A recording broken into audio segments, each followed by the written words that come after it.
all and all present here. Happy Ratha Yatra to all of you. Today we will discuss other areas of fish marketing. Actually, thing is that when everything is going well, then there is no issue. You have a product and you have to sell the product nearby your customer.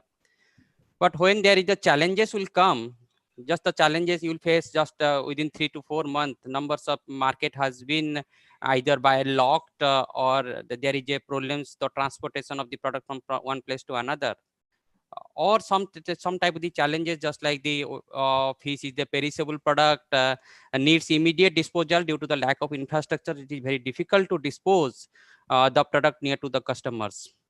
In these context, every time as a marketer, you have to chalk out each plan perfectly to dispose your product and getting the best price for your product.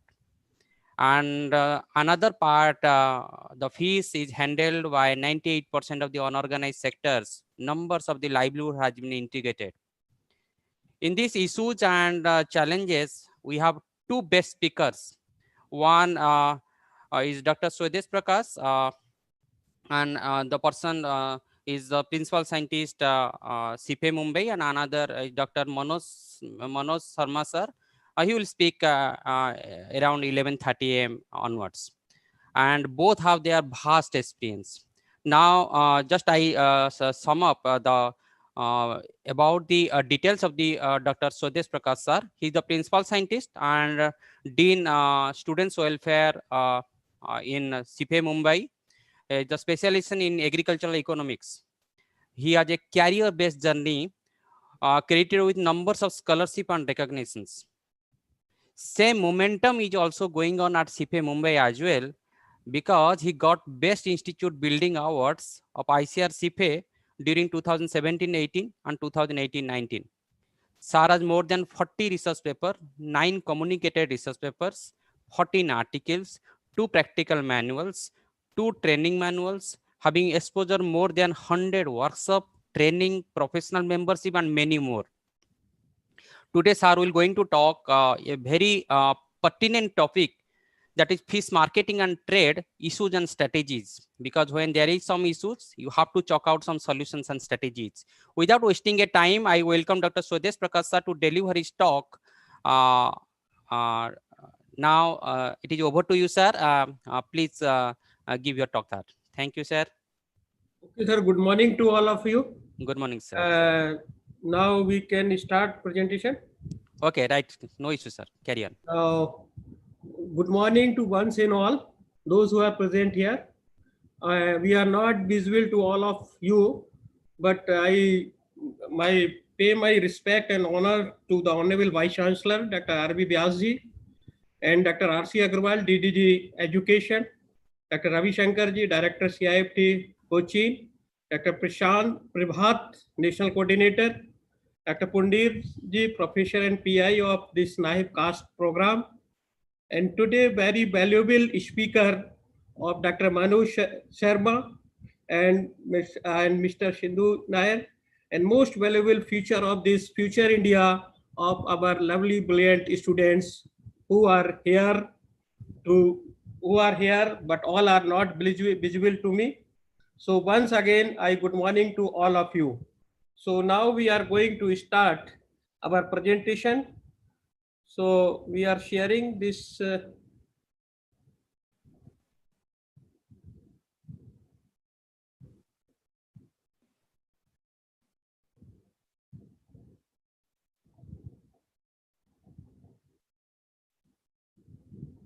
Share.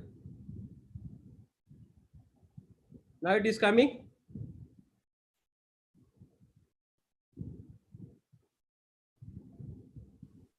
This screen is visible? Yes, sir. Yes, sir. sir. Visible. Yes, sir. Okay, my topic is today's topic is fish marketing, trade issues and strategies. So all of you know that marketing is very vibrant and changing, because it is not whatever today we are thinking will not be for tomorrow or any next day coming. So with this we are starting this why we need for marketing. As we know that as we know that the every system is changing with the passage of the time. So marketing is also the backbone of any production or any activity. So if the backbone and will become strong, I think other system will also become strong. So it is very important to study why we go for the marketing, because change is occurring in accelerating rate, and today is not like as yesterday. What were happening yesterday and whatever today will not be a strategy for the tomorrow. It will be risky if we depend on the today and the previous. Therefore, tomorrow's success will be affected continuously by the global forces, which will continue to affect the everyone business and personal and technological advances, which will emerge. And there will be continue push on economy towards the deregulations. So these three developmental factors is affecting and thinking to us why we go for changes in the marketing and advancement in the marketing. So marketing all produce every grain, every drop from the agriculture sector must find gainful ends, because whenever anything is produced, this certainly will gain a gainful ends. So the modern marketing is totally demand oriented or customer oriented marketing, not the production propelled marketing. This is the need for now and also for the future. The India is the one of the most largest, biggest market for all, not only for the agriculture products, but also the other products. So the consumer accessible to the Indian farmers is in the country. So consumers, so now the modern marketing has become totally the consumers oriented marketing or the demand oriented marketing. So there are the thoughts in the marketing in the developed country as well as the developing countries. So we can here see what is the difference between the marketing which are globally facing and whatever our country is thinking. In our country, activity agencies and policies involvement of procurement of farm inputs by the farmers and the movement of the agriculture products from farms to the consumers. While the famous economist Philip Kotler, who is a very famous marketing expert, is as the human activities directed by satisfying the needs and wants through the exchange process. But at the same time of the American Association, Marketing Association, it defines marketing as a performance of the business activities that direct the flow of the goods and services from producer to end users. So marketing in sum, it is a business activities which will satisfy the consumer or that the end users, that is the customer. So finally, the ultimate users will be defined what is the how we will perform the marketing activities of the business activities.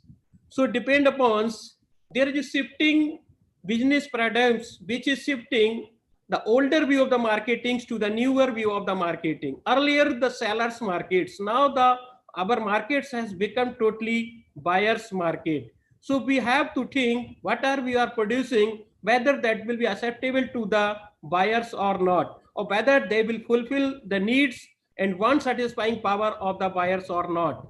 So the now there is a dramatically it is very big shift in our, not only in the field of agriculture marketing but also the other fields.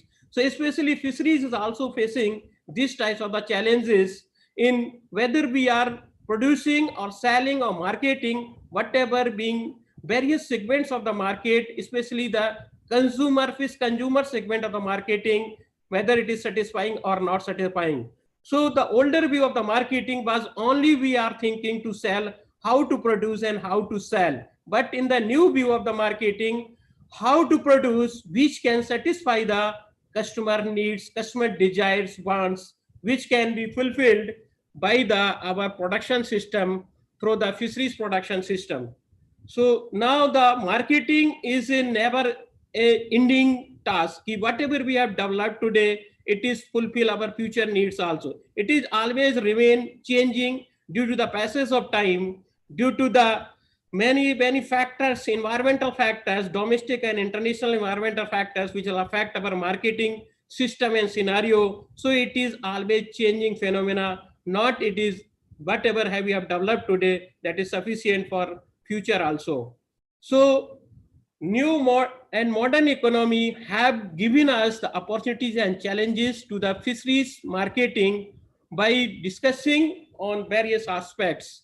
Sustainable increase in purchasing power of the consumers of the fish products, because our country's income, per capita income, has increased not only in the field of the agriculture field but also in all fields. So purchasing per capita purchasing power of our citizens nationally as well as internationally has increased, so which has give push to how to increase the sustainable marketing strategy which can fulfill the customer needs and its demand, and increasing national and global competition due to the variety of products and services.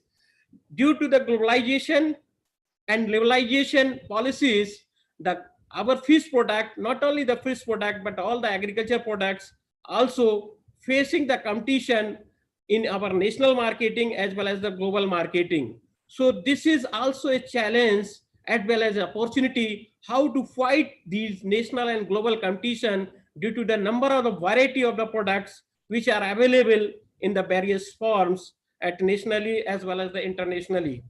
And technological advancement in the field of agriculture, oblique fish marketing, placing and receiving the orders due to the technological advancement, and which is applicable in the most of the fields of the marketing. Especially we are far behind in the field of the fisheries marketing, but little bit we are applying the technological advancement in the fisheries as well as the agriculture, is e-marketing.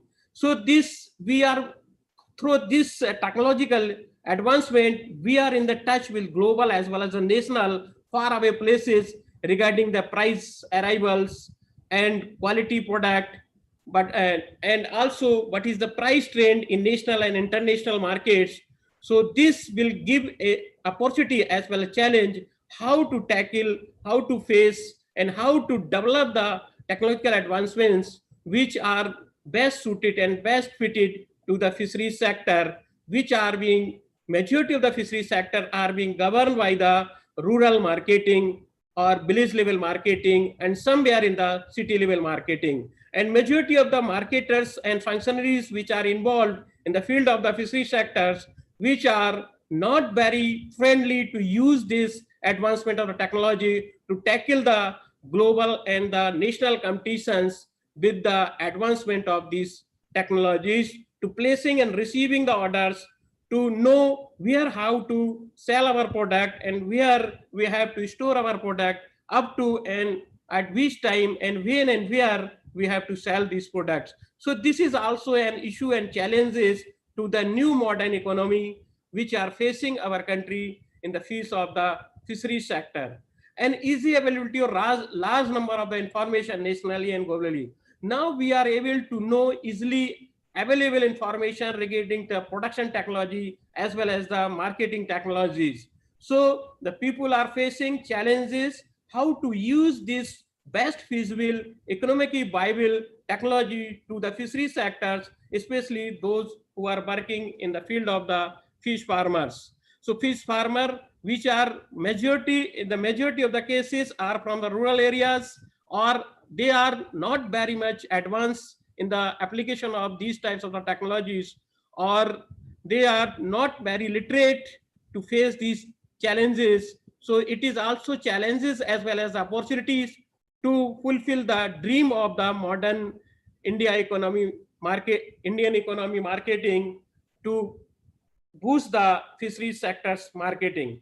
So long-term demand-oriented production, which will lead to the fish product and marketing development. So keeping in view of what is the long-term demand of the fisheries sector, accordingly we can develop the production technologies that will be lead to the fish product as well as the marketing development technologies. So these are the many challenges and opportunities in the field of the fish marketing. So one of the important aspect of the fish marketing is marketing information system, which is the feedback to the both the production system as well as the marketing system, as well as the functionaries which are involved in the field of the marketing. So marketing is not only a activity which can be done by a single person, which is involved in lot of intermediaries, functionaries, which have to follow from point of production to the ultimate consumption, like as a farmers, producer, wholesaler, retailer, and processor and exporters. So all these segments of the marketing, all these functionaries of the marketing require a very good information and efficient information system to meet the needs of their requirements. Like as a, so marketing information system consists of people, those who are involved this activity and equipment. There are number of lot of equipments which is very advanced and very developed, which can be applied in the field of fisheries or agriculture marketing information system. Processors to gather and sort, to analyze and evaluate the distribution and needed timely and accurate information to the market decision makers, those who are taking the marketing decisions and policies, that should reach to the at a right time, at a right place, at the right information, at the right time also, so that they may take a right decision at a right time, at a right situation to carry out their analysis, so that they may carry out their analysis, they can make their plan, and their plan can be implemented in their marketing system and controlling the responsibilities about the development in the marketing environment, and also may control the responsibilities of each functionaries about the development of the marketing, which are the marketing environment developing around him. The information developed through these information can be developed through the internal marketing intelligence activities and marketing research, marketing decision support system. So one of the very important aspect of any marketing is marketing intelligence as well as marketing research. So we have to think, but marketing information system also, it's why it is needed in this modern era, because anticipation of the customer demand, because every marketer needs up-to-date knowledge about the consumer needs and wants. So we should know what the customer of today is demanding, whether they are ready to eat the ready and fresh foods and ready to eat, because in the metro cities, many of the fish marketing customers, they do not have time to prepare the food for cooking and eating. So they want needs consumer ready to eat feed. So we should know in anticipation, in advance, what type of the products, what type of, whether they are wanting the fresh fish or they are wanting ready to eat fish. So this also information is very useful to drive the which types of the demand is we are facing in the coming times, in the coming years. The systematic approach. So this will also give you a systematic approach how the expanding the marketing and competitive environment require update marketing information system. An economic indicator, marketer must have the latest information, changing trends and supply, demand and prices.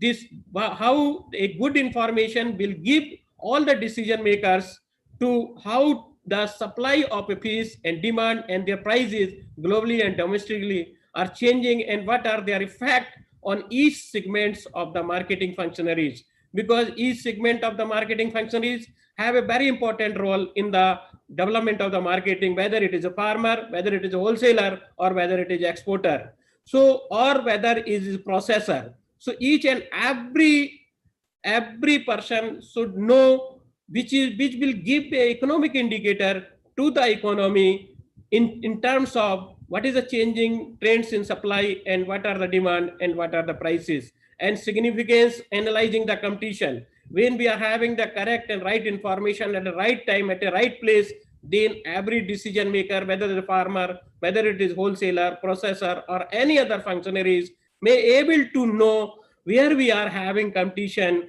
and where we are lag behind the competition, and what are the causes and what are the factors which are not making me a leader in the field of the fisheries marketing. So this will characterize and size the competition to meet the challenges in the future with the help of a good marketing information system.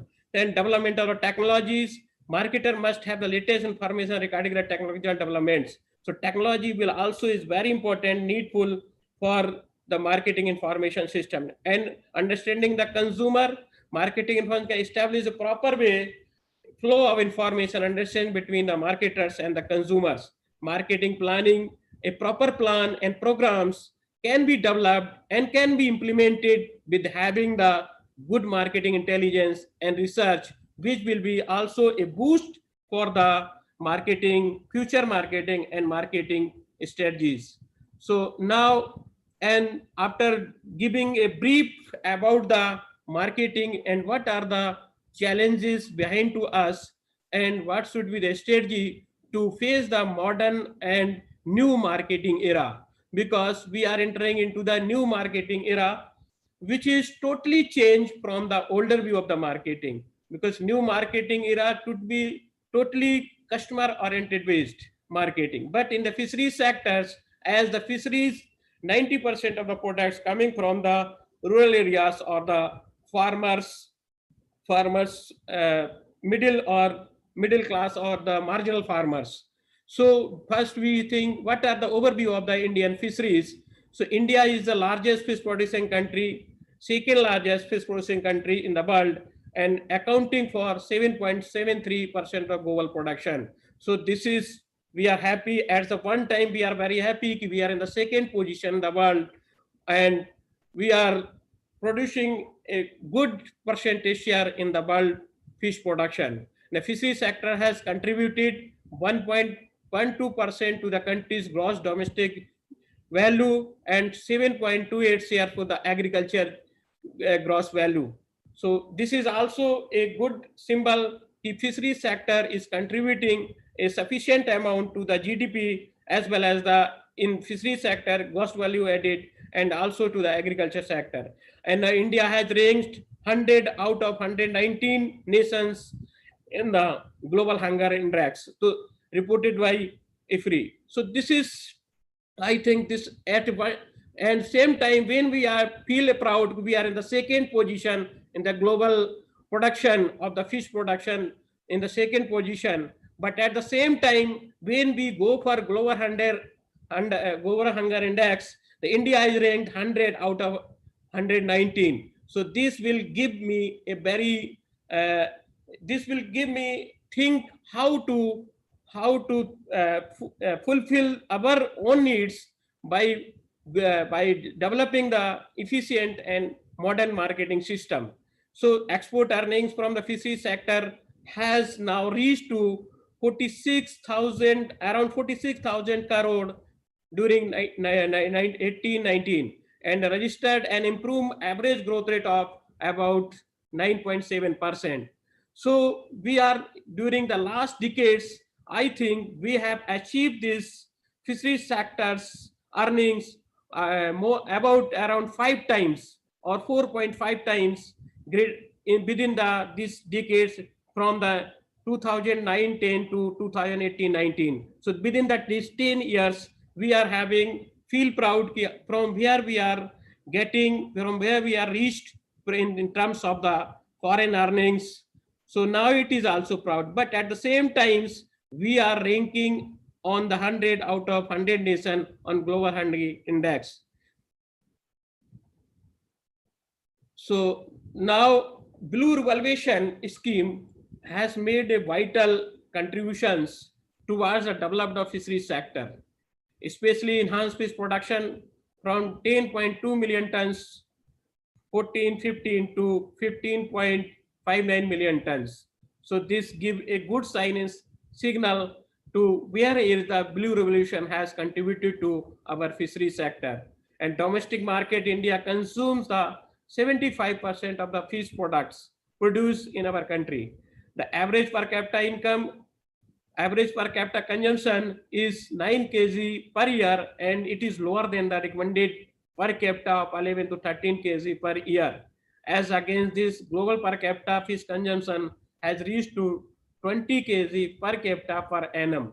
So we are far behind for the global per capita fish consumption, which has reached now 20 kg, and we are at the 19 kg. So this is also a issue or a discussable issues far behind this are the global scenario. The Indian fish markets worth rupees in 1,200 33 millions in 2019. That is the latest figure which has been shown that India has fish market is very valuable worth in the fisheries sector and Indian economy also.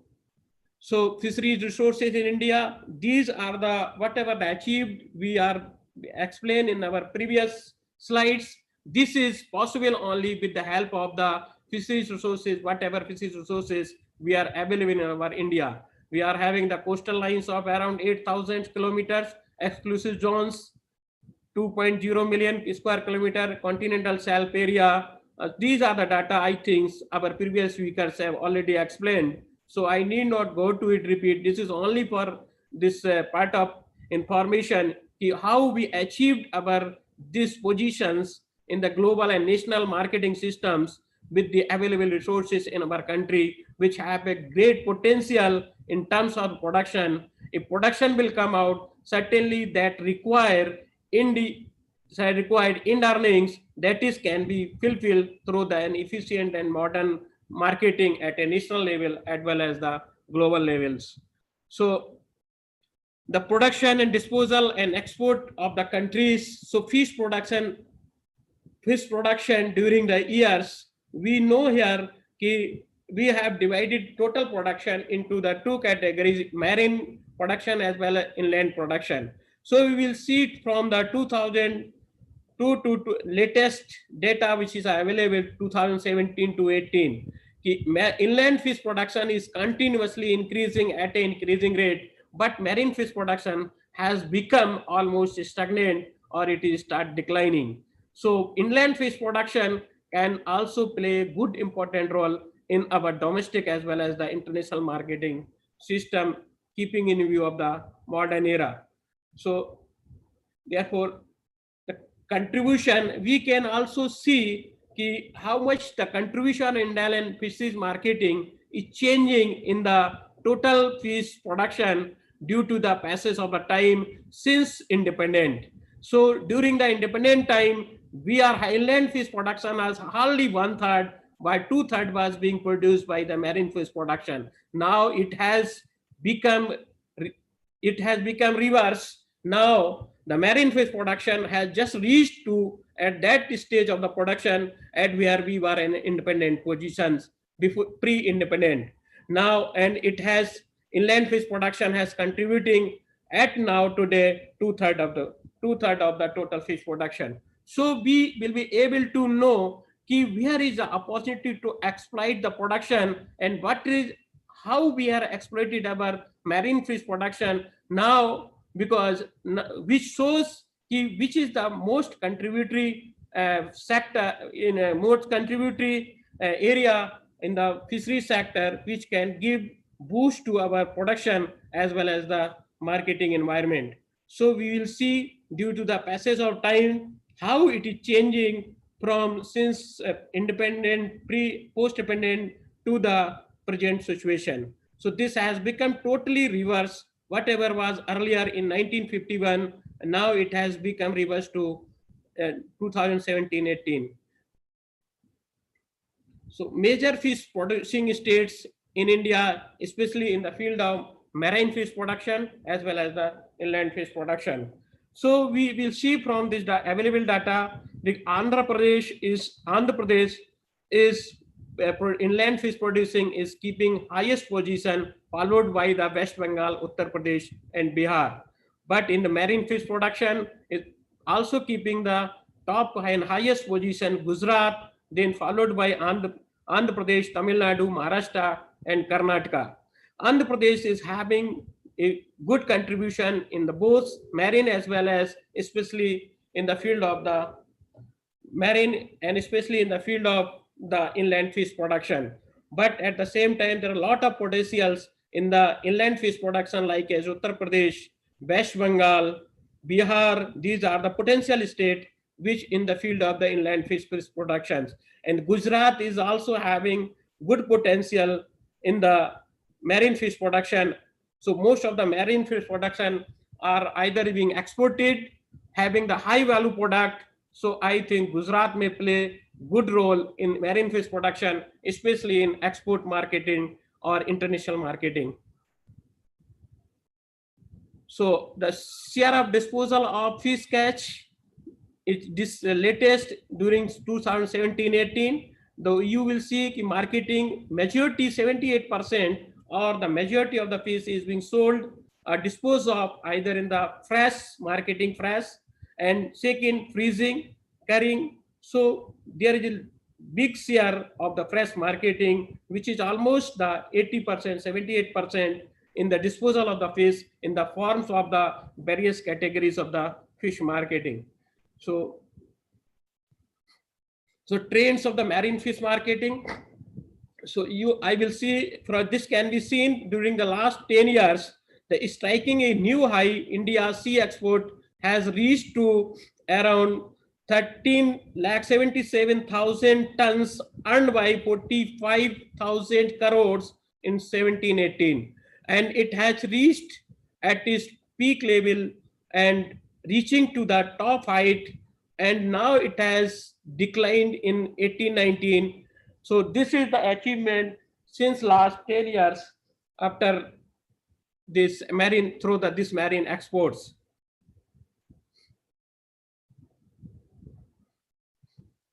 So we will see the growth rate of the marine fish exports. The growth rate in marine fish exports is also a challenge after the, you can see challenges of COVID-19 and post-COVID-19. There is certainly some, because fishery sector is a sun-rising sector, a cloud may come, but it cannot hide permanently. So you will see now that during the post-COVID-19 situations has make a cloud on this sun-rising sector, but it is not the permanent phenomena. It will be certainly, this will be disappear, and again export sector will come with new sun, with rising sun, with bright sun. Now in 18-19, you will see export, marine export has come, growth rate has come down around to the 3%, which was earlier years 19%, which is 6 times more than the 18-19s. So we will see how the export growth of marine sector export has increased, which reached to the one time 16.23%. Now it has become 3.29%. So it means it has again after when we come into the post COVID era, then export sector will again gain the boost from this marine sector. So when we'll see the item-wise marine fish products. So item-wise marine fish products, the frozen shrimp maintain its position as the key contributor to the seafood export basket, accounting around to the 68%, around to the 70% to dollar earnings. So frozen shrimps followed by finfish fish and cuttlefish. So the frozen shrimp is having very high value product. So that's why it is earning maximum share in the marine fish exports. So this marketing of the frozen shrimp can be think what are the challenges pre-COVID era, and now what challenges may come after the post-COVID era, how to face and how to make a strategy to face these challenges in the marine frozen shrimp marine, which is earning the 68.46% of the dollar or global earning. So market-wise, fish export market-wise, marine product exports. So we will see our majority of the fish is going to European Union, USA, or Southeast Asia, and some other countries also. So our major products goes to the USA, European Union, and Japan, and some other countries. So these are the major importer of our marine fish products, but due to this COVID-19 impact, all has become hampered and become stagnant due to movement and transportation and other restrictions imposed due to this pandemic situation. So what is if there is a demand, then marketing can survive. So where the demand will come out through for this fisheries sector. This demand, either it may be come out from the domestic or it may be through the international demand. So the demand is one of the most important. We can create this demand either the domestically to fulfill the domestic needs, or it can be internationally. So why should not we think for internationally as well as the nationally or the domestic demand, which is consumed by the 78% of the fish production. So domestic demand may also very important. So we think what are the challenges and issues which are being very much important to enhance the domestic marketing as well as the international marketing. So you will see the picture, who is the major players in the domestic market. Women are major players in the domestic marketing, and export marketing, men are major players in the export marketing. So we have to think both the issues and challenges, men as well as the women, who are the main functionaries in the field of the marketing. So domestic demand either can be fulfilled by the industrial raw materials, which are the processing industries in the field of the fishery sector, and also by the direct human consumption. Direct human consumption, industrial raw materials, either freezing plants, canning plants, fish meal and fish oil and currying plants and value addition plants like such that. So these industrial demands can also be fulfilled by the domestic demand in the fisheries sector by giving them better marketing facilities, better marketing infrastructure to boost this industrial raw material demand so that our domestic demand can be fulfilled. And the direct human consumption, the biggest direct human consumer are the hotel, hostels, hospitals, and households. These are and many others which can be also categorized in the direct human consumption. We have categorized all the direct human consumption: households, hospitals, and hostel. So by providing better infrastructure and timely development, we can fulfill the needs of these direct human consumption, and we can enhance the direct human consumption in the domestic marketing. So consumption pattern in India. So we should, before discussing creation of demand, to developing the marketing infrastructure, so that we cannot depend only on the international market or the export marketing. We have to think about domestic demand and domestic consumption pattern of the fish. Especially fish comes under the, mostly of the peoples are considered non-vegetarian. So first we have to think what are the population which are the non-vegetarian in our country, and which are the major location and states where the non-vegetarians are the available to consume this fish. So in the non-vegetarian, you will see 78% of the population are the non-vegetarians. Among them, 78 male and females in both the cases are equally, 28 or 29% are equally non-vegetarians. Also, the states which are south and east and northeast region but dominated by non-vegetarian populations, which are having non-vegetarians. So they are potential states and potential population for fishery sector marketing, especially where we can create our domestic demand by giving their, as per as desire and needs, demand-oriented marketing, demand-oriented product for these areas, for these population where the north and center and west are dominated by the vegetarians.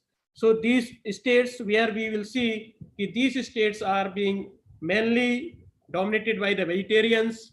But if we give some types of the value, nutritive value, as well as modern hygienic condition to the fish marketing infrastructure and production infrastructure, so we can also create demand in these fields by giving the value of nutritive value of the fish.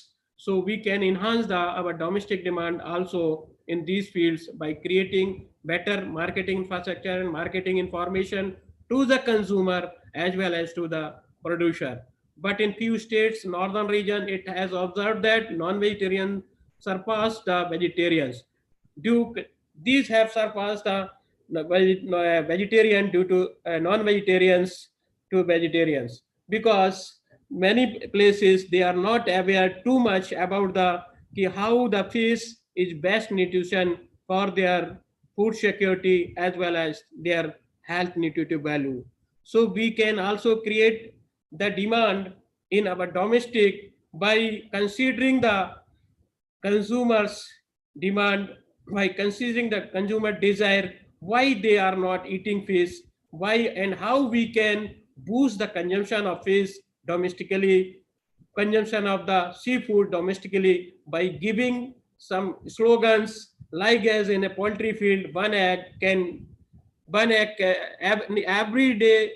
every day one egg, such slogan was given for in the poultry feed. So such types of the slogan or such types of the marketing strategies should also be adopted in the field of the fisheries marketing, so that we can increase our domestic marketing for both inland as well as the marine sector, so that we cannot fully depend on export sector. So international demand may also be created in both the countries, developed as well as underdeveloped or developing countries. These are the various drivers of Indian fish markets. So what are the drivers? These are the drivers which can increase the fish consumption in Indian fish market. Increasing per capita consumption. One of the, because since independent, our per capita consumption has increased dramatically.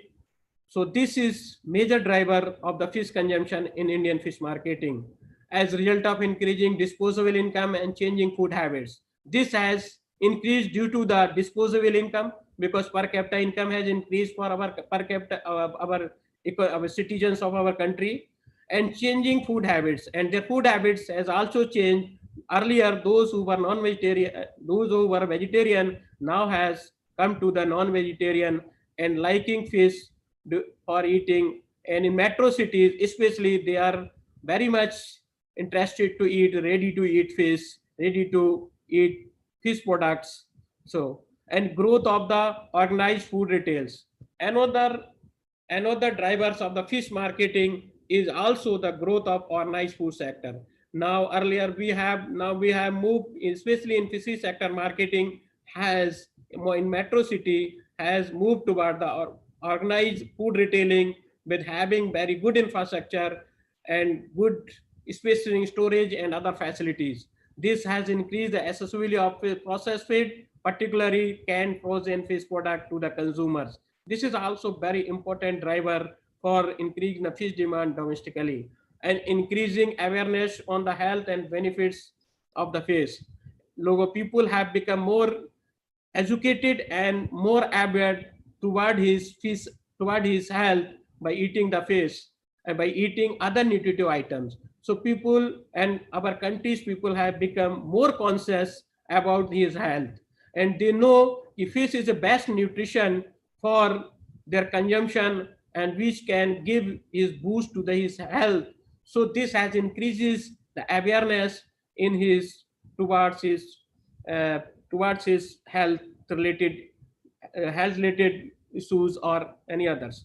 So the fish are perceived as a healthy food containing high levels of the digestive proteins and cholesterol lowering capability. So another is a growth in export. Another driver for the international marketing or international demand, growth in the export. India is currently one of the key suppliers of the frozen shrimp and frozen fish in the various international market. The export volume exhibiting double growth rate. So export, these are the major drivers of the fish markets as well as domestically and the international and export market. To market, all the market, whether the international and domestic, has been classified on the basis of the various criterias. Based on the fish type, the market has been segmented as inland fishes and marine fish, shrimp, or others. So totally has been classified based on the which types of the ship you are selling, which types of fish you are selling, more domestic, inland fish marketing and marine fish marketing. Based on the product type, the market has been segmented as a fresh, frozen, or canned fishes. And basis of the end user, market has been segmented retail and institutional sectors market. The market, on the basis of the distribution channel, market has been segmented as organized as well as unorganized sectors. So mostly in the fishery sector markets, in 90% marketing is being done in the unorganized sector. Only the export market is working under the organized sectors. So we have to think how to develop the infrastructure, facilities and marketing information systems and others which will support to the unorganized systems in the form of institutional support, policy support and other supports. And marketing based on the territories I segmented are the national and international markets. National markets are also having the village level markets and district level wholesale markets and terminal markets. International market is the export oriented markets which are very much regulated, having good infrastructure and other board support systems. But at the same time, our domestic market or national market, especially in rural, in village market, nearby sea market, do not have sufficient infrastructure, sufficient storage, grading, packaging, icing, other facilities, which has to be need to be developed and to boost our domestic market also. So these were the various markets, what are the situations they are having, and on the basis of that, our marketing need the marketing fish marketing infrastructure. So efficient and modern marketing infrastructure not only boost our marketing internationally and domestically marketing system, it will make efficient and more uh, producers favorable as well as the consumers favorable. The market structure which will control and influence the behavior of different agencies which are involved in the marketing, whether they are the farmers or whether they are the wholesalers or whether they are processors or the consumer which is the end user of this marketing. And marketing is structure influence strategically the nature of competition, pricing within the market. A quick and efficient and modern facility of the marketing infrastructure will certainly will influence the strategically the nature of competition, whether we are facing global competition or the national competition or in somewhere it is a monopoly. But in fisheries marketing, competition is high in export market, but in domestic market, we are also facing the competition in terms of the pricing, in terms of the selling, storage, icing, all these facilities availability. So we have to create infrastructure to face this competition and face this pricing competition also in the market. Fish market developed in India may broadly categorize primary market, secondary market, as we have already discussed in our previous slides, city market, terminal markets. So these markets, every market is having its surrounding environments. Village market required village environment where such types of infrastructure should be required, where electricity supply, icing facilities, storage facilities, and grading facilities. These are the primary markets are having, and hygienic facility are very important in the primary market as well as the secondary market also. But in the terminal markets, we also need the facilities, infrastructure, other creative infrastructures which can support to our international needs, demands, and their quality specifications which are being laid down so that our product cannot be rejected or cannot be remain idle due to these lack of these facilities. Important structure elements of the fisheries marketing in India, like is number and size of distributions firms, which turn determine the level of concentration and money power enjoyed by the trading agencies. The product characterizes such a durability which has bearing on storage and hence influence the elasticity of supply. Because fisheries product are very much biological by the nature and very perishable. It is being especially characterized by the biological by the nature and very perishable. So such types of the infrastructure facilities are needed which can increase the durability of the fish product, which has direct influence on elasticity of the supply. If we are having that type of supply, we can maintain the supply throughout the year. So we can maintain the elasticity of supply in a in a flexible limits, which can be tolerable limits, whether it should not go very down, and sometimes it will not go very high, because demand and supply will certainly give you, if there are balance between these two things, demand as well as the supply of the fishery sector, then they will give you the better prices, both the segments, important segments of the market, one side as a producer, second side as a consumer. So we should develop such types of the especially characterized infrastructure, so which can maintain and can make the durability of the product for maintaining the supply, maintaining the flexible limit of the supply. And second is the bulkiness of the product in relation to the value, as value is less in relation to the bulkiness of the product, which influences transferability and the slope of the demand, controlling the product. Again, it is because the fish is very bulky and very perishable, so certainly this will also again influence the demand as well as the supply. So a supply and demand match and its equilibrium is very important to give boost to the economy as well as in modern marketing development. Easy entry and easy exit. This also will a very important factor for developing the infrastructure and creating public policy and licensing legislations, which influence the performance of the marketing. And degree of vertical integration determine the level of market powers. Such types of the marketing information intelligence systems should be developed, because a Ratnagiri market is totally connected with the depend upon the Mumbai market. Mumbai market is very near to the Ratnagiri market. Sometimes lending is very high in Ratnagiri, but demand in Mumbai is very less. Then at time supply will become very high, but demand is less.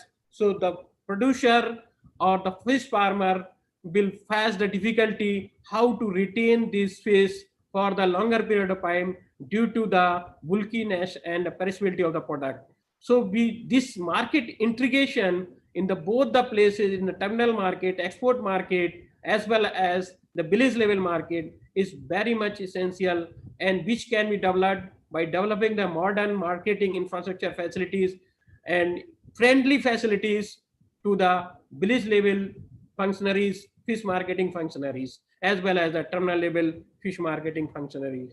The amount and quality of market knowledge and information. Again, this is the which types of quality and market information, quality market information and knowledge is being developed, that will sharpen the forces of the demand and supply.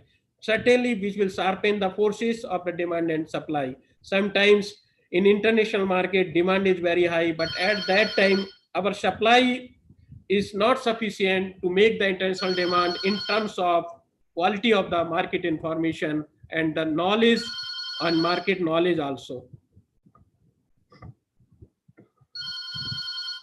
There are some few channels we have identified and giving here, but there are a number of the other channels which are available, especially in fisheries marketing. One of the very base level channel is a producer, retailer, and consumer. These types of the channel is being adopted in Indian fish marketing, especially in business level marketing. But another channel is also producer, auctioneer, wholesaler, retailer, and consumer. This channel is being adopted in the wholesale markets, especially in the district level markets, or in the city centers market, or in the lending center places marketing. And third is the channel producer, auctioneer, wholesaler, commission agent, or supplier, pre-processor, and exporter. This channel is also established at a processor's level, or in the export market, or in the terminal markets. So there are other number of the channels, which all channels cannot be explained here because duration of time and duration of information availability.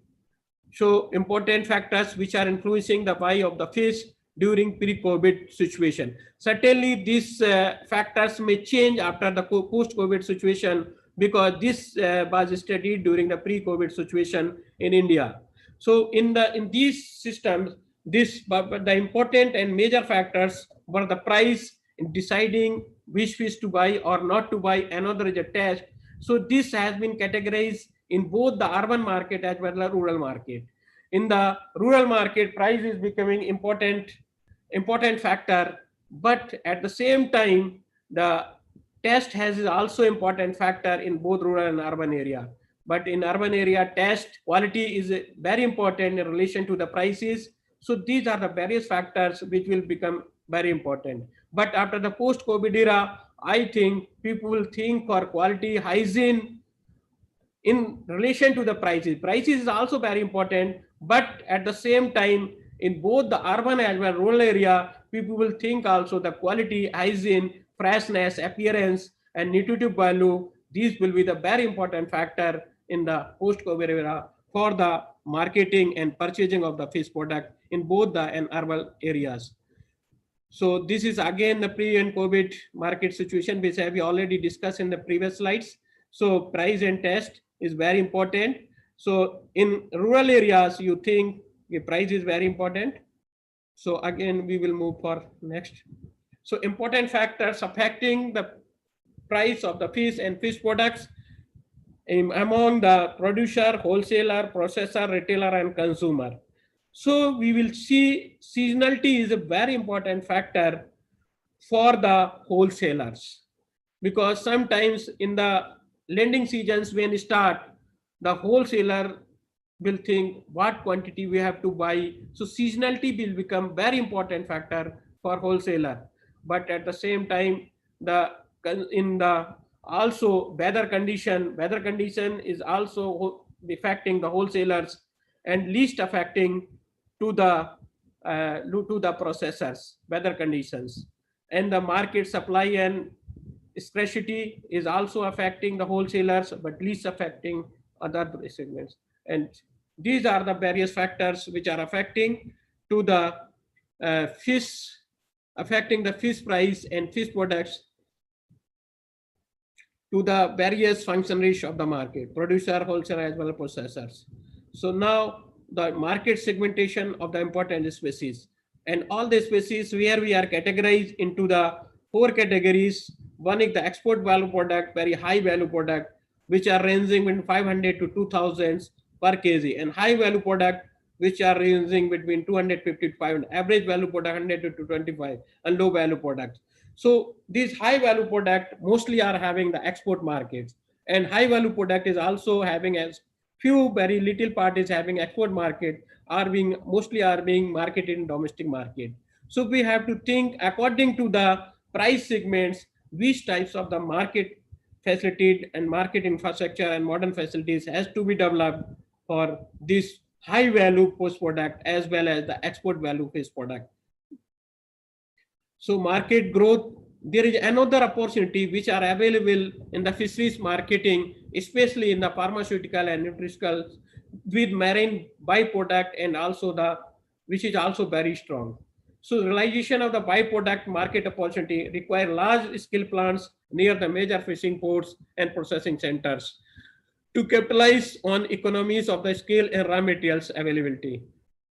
So this is another opportunity, especially in the pharmaceuticals and the nutritional values of these marine byproducts. So there appears a significant opportunities for win-win situation that take an industry's problem and convert them into the marketable solutions.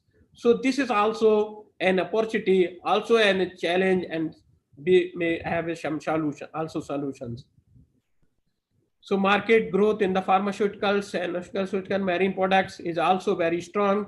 Understanding the raw material volume necessary for economic operations, analyze the current industry vast streams, byproduct, and the regional and the port-wise basis, determination of best business from private companies, industry corporate for implementation.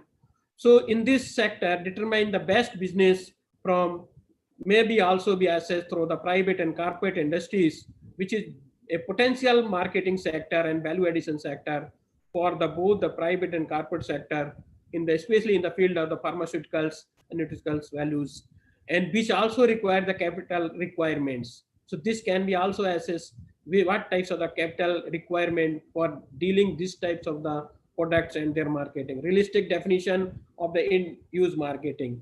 And we should also know what is the realistic use of these products at the end use of the market, which are the end users.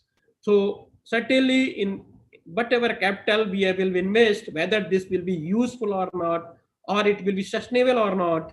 So this is also, we should know the realistic condition or realistic definitions of from the end users.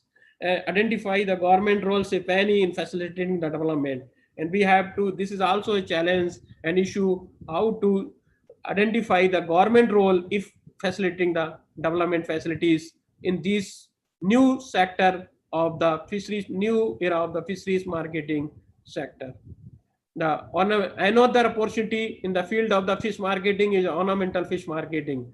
Economic importance of ornamental fish marketing has recognized in many developing and developed countries in terms of the employment generation as well as the livelihood by involving the micro, small, medium enterprises as ornamental fishes and trade in an important subsector of the fishery sector. So ornamental fish now, because the aquarium and ornamental fish become a very much an habitual activity, especially in metro cities and also in the district headquarters. So this is very much potential sector, subsector of the fisheries sector to develop an ornamental fish marketing and give better and proper infrastructure and supporting system to the ornamental fish sectors, because the growth in the multi-million dollar industry within the fisheries segment currently in aquarium industry is estimated to be around around US 15 billion world over the 15 billion world over the dollars. So this is also a potential sector, in especially in the fisheries sector, which may contribute to the fisheries sector also. So ornamental fish industry, so many states are having good industry, especially in the ornamental fish industry sectors, especially in West Bengal, where we have visited. There are, these are, it is a house backyard industries also, backyard industry. So in this field, women can also play very important role, especially in development of the employment opportunity as well as the livelihoods. So this is another sector which we have already discussed, in a rising sector, especially in a rising subsector of the fisheries sector. Another dry fish markets. This is very old, so we can see the pictures how much dry fish sector is flourishing in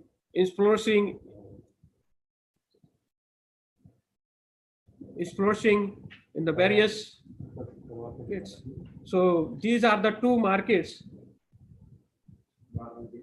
These are the two markets, Jaggi Road dry fish markets, wholesale market, and also the Chittagong dry fish markets. So dry fish market is also playing important role, and also in terms of the waste management and the value addition.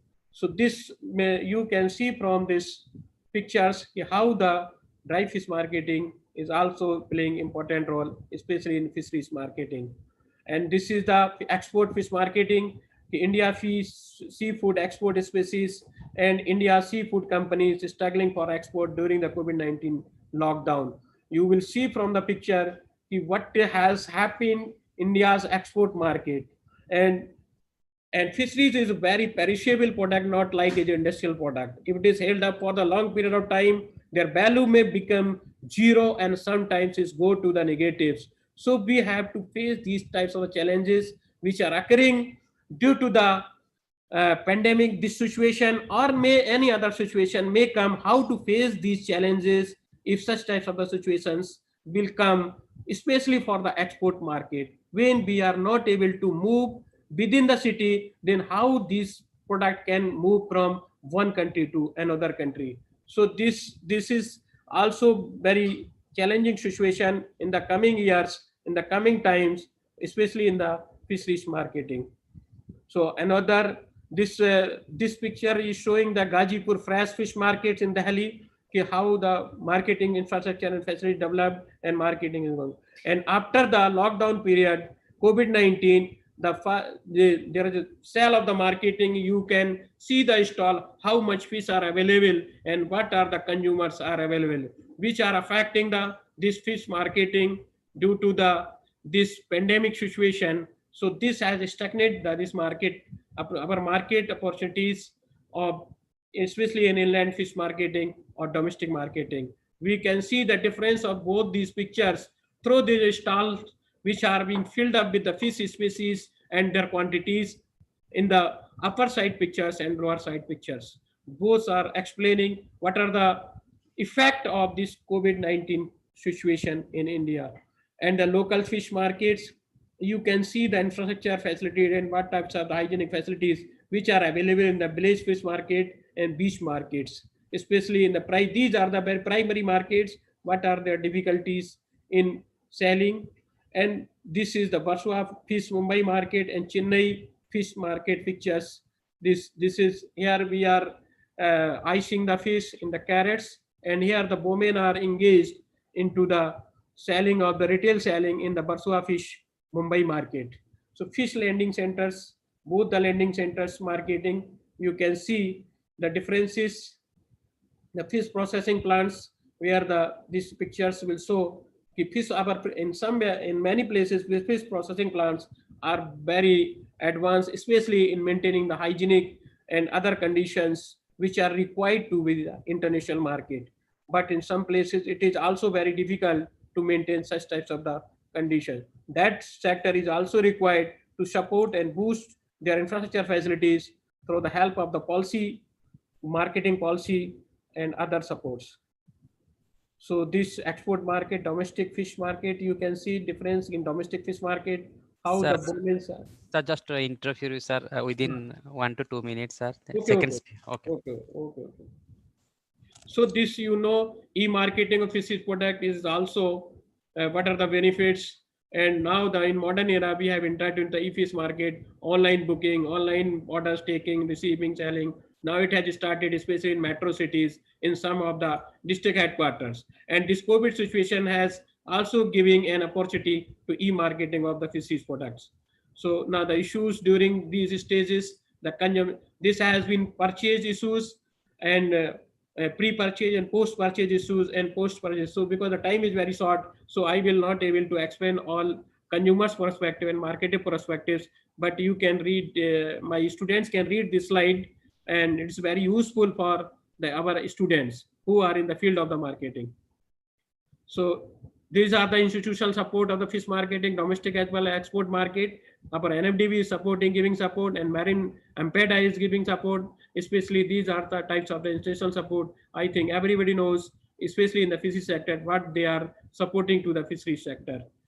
Now, the scope for development of the fish retail marketing system, steady growth in retail due to the increased buying capacity, increased awareness on the health benefits. So these are the various scope for upgrading fishing harbors and landing center as international standard and fish distribution landing centers. These are the scopes. Scope of development of fish retail marketing. This scope where we are having the number of scopes, especially in retail marketing. Modern methods of packaging, hygienic retail outlets, availability of fish varieties, consumes, creating awareness about nutrition. These are the scopes which we cover. Facility for landing centers at the village level markets. And issues of the fish marketing, greater opportunity, price for fish production, high perishable nature and about assembling from scattered landing centers, many species and many demand patterns, violent and frequent fluctuation in the price, difficulty in adjusting supply into variation of demand, supply transportation system. So these are also strategies for improved infrastructure facility. We have already discussed efficient and advanced specialized transportation facility, policy support and pricing in domestic export market, development of more specialized cold storage, strengthening value chain strategies, prioritizing development infrastructure, e-marketing in the urban and rural areas, plan for development marketing information system. So COVID-19 impact on fish market, cut off various channels, supply as well as the value chain of the fish and fisheries product. Low catch subject to the high demand, because in many places people high demand but low catch. Customers have likewise observed anticipating a low price of the fishes. Mostly customers are anticipating the price will go down. So customers are feeling the price will go down, but due to the high demand. Shortage of skilled workers in the processing plants. These were the challenges after the COVID-19 situation, especially in the field of the marketing. The impact of the fish COVID-19 impact, poor quality and adequate supply quantity of raw material, storage of workers at the processing plant made the impossible process of the shrimps, lack of export orders, inadequate storage facilities. Fish traders have not been allowed to procure the fish, distribution of supply chain, value chain, and chain logistics. This is the Pradhan Mantri Matsya Sampada Yojana, which has given announced as per support after the COVID, during the COVID situations. I think in this has been already discussed, maybe discussed by the previous speakers also. And this is the PMMSY with regard to the fish marketing and export. About 42% total investment earmarked by creation, upgradation of fisheries infrastructure facility. Sir, Major, sir, yes. sir, was second speaker is just waiting, sir. Okay. Just These are the pictures. You see wholesaler how well organized they are selling. This is the retail markets, mobile fish bans, mobile. What are their advantages and disadvantages? And features available metro city wholesales may features. So you should know. This is the poor condition of the market infrastructure available in the village or primary markets. You see from the picture which require modern marketing facilities. And here we have collected the data in the Surat market. You can see the hygienic conditions of the primary markets where the women are selling. So this is the condition difference between the district level markets as well as the rural markets. How this is another for fish nutrition, and this is the condition of the market where how the very poor hygienic condition of the market. Thank you very much for patient sharing. Give a man a fish and you feed him for a day, and table man to fish you feed him for a lifetime. Thank you very much. Thank you, sir. Really lively presentations for the students, for the entrepreneurs. We are getting numbers of points to discuss on. But the thing is that our second speaker is also ready to give his talk on actually what are the opportunity for the students and the agribusiness professionals, in particular in the fishery sectors. And I request you, sir, that with us, you will, with you, sir, and after 12:30, we'll take numbers of queries for discussions. Kindly with us, sir. And I handed over the session to Dr. Binay Kumar. Dr. Binay, you take the sessions ahead.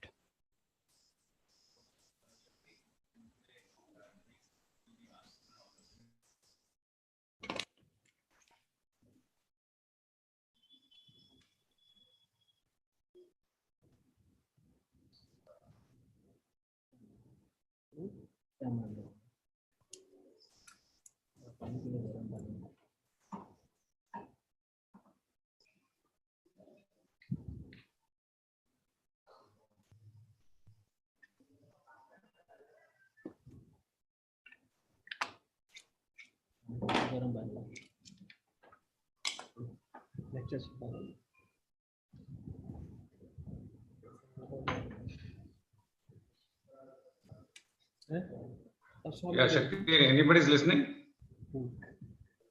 I will go.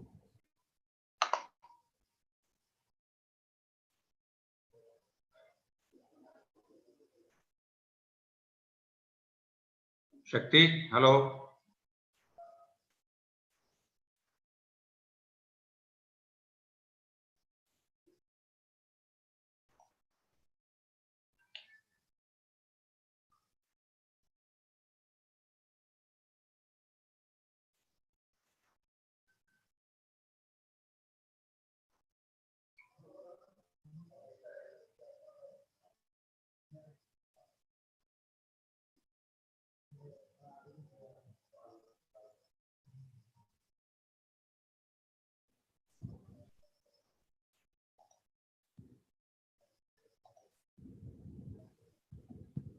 Suresh ji कोई सुन रहा है क्या? Yes, नमस्कार, कैसे हैं शर्मा जी? बस मैं बढ़िया हूँ सर, आप कैसे हैं? First class. बस ये सब दूसरे सब लोग म्यूट पे क्यों हैं? शक्ति? Sir, due to some technical issues. Sir, now I am audible, sir? Yeah, you are audible now. Okay, sir. Yes, Sharma Sahab, good morning, and this is R.S. Pundir. Welcome you. Shakti already has done this small duty, and yes, we are here to listen you. Sharma Sahab, Sir, I'm listening to you, sir. Pundir, sir. Actually, let me take this 1 minute, Dr. Shakti, from you, just 1 minute. Okay, Actually, we are here to listen you, not only as the entrepreneur in this very, very important sun-rising sector, but I would also like you to focus at the end on two major issues, apart from entrepreneurship, which is very, very important, even key focus today, but also how these MSc, PhD students and faculty scholars can enter into some areas which they can address in their project reports or thesis also. Maybe Sure, this sir. may be a separate. Sure, And sir. over to you, sir. We are here to listen. Sir, Thank you. Dr. Pundir, sir, Dr. Pundir, sir, Dr. Swadesh Tiwari sahab Yes. has so nicely presented on the marketing entire thing. Now nothing is left to speak about marketing. He has given so such a detail. It was a great presentation. Even Dr. Tiwari sahab, it was very educating for me also to go through your presentation. Thank you so much, sir. Very analytical. Tiwari sahab presentation, very analytical. We will discuss little later also. Yes. Sir, just for 1 minute, sir. I just introducing Dr. Manoj Sharma, sir. 25 years of practical experience in the field of shrimp farming. Played an important role in the development of the sustainable shrimp farming in 4,000 hectare area, benefiting thousands of rural livelihood. He has developed the concept of the satellite shrimp farming, coordinating technical team for the ultimate shrimp development in the Surat, the southern part of the Gujarat. Sir has contribution of the 200 hectare freshwater fish prawn farming in Surat, Gujarat.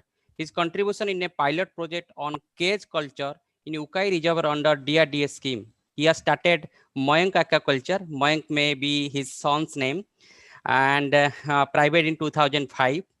He played an important role in general secretary and founder member of the SAFA group, bring all shrimp farmers together to carry out sustainable shrimp farming in a cooperative way. This has brought the blue revolutions in Surat district. Sir, kindly highlight, actually this is the challenging time for the market, and in that context we are searching the opportunity. It is over to you, sir. Thank you so much. First of all, I'd like to thank special thanks to Dr. R.S. Pundir, sir, and because he approached me and gave me a chance to speak in this Anand Agriculture University webinar. I'm also greetings to my fellow speakers. I'm very happy because I belong to CIF, and today I listened to Dr. Swadesh Prakashji. It was very, very educating for myself. I felt like again I'm attending a CIF class, after maybe 30 years. So, the topic is of the marketing, the entrepreneurship in aquaculture especially.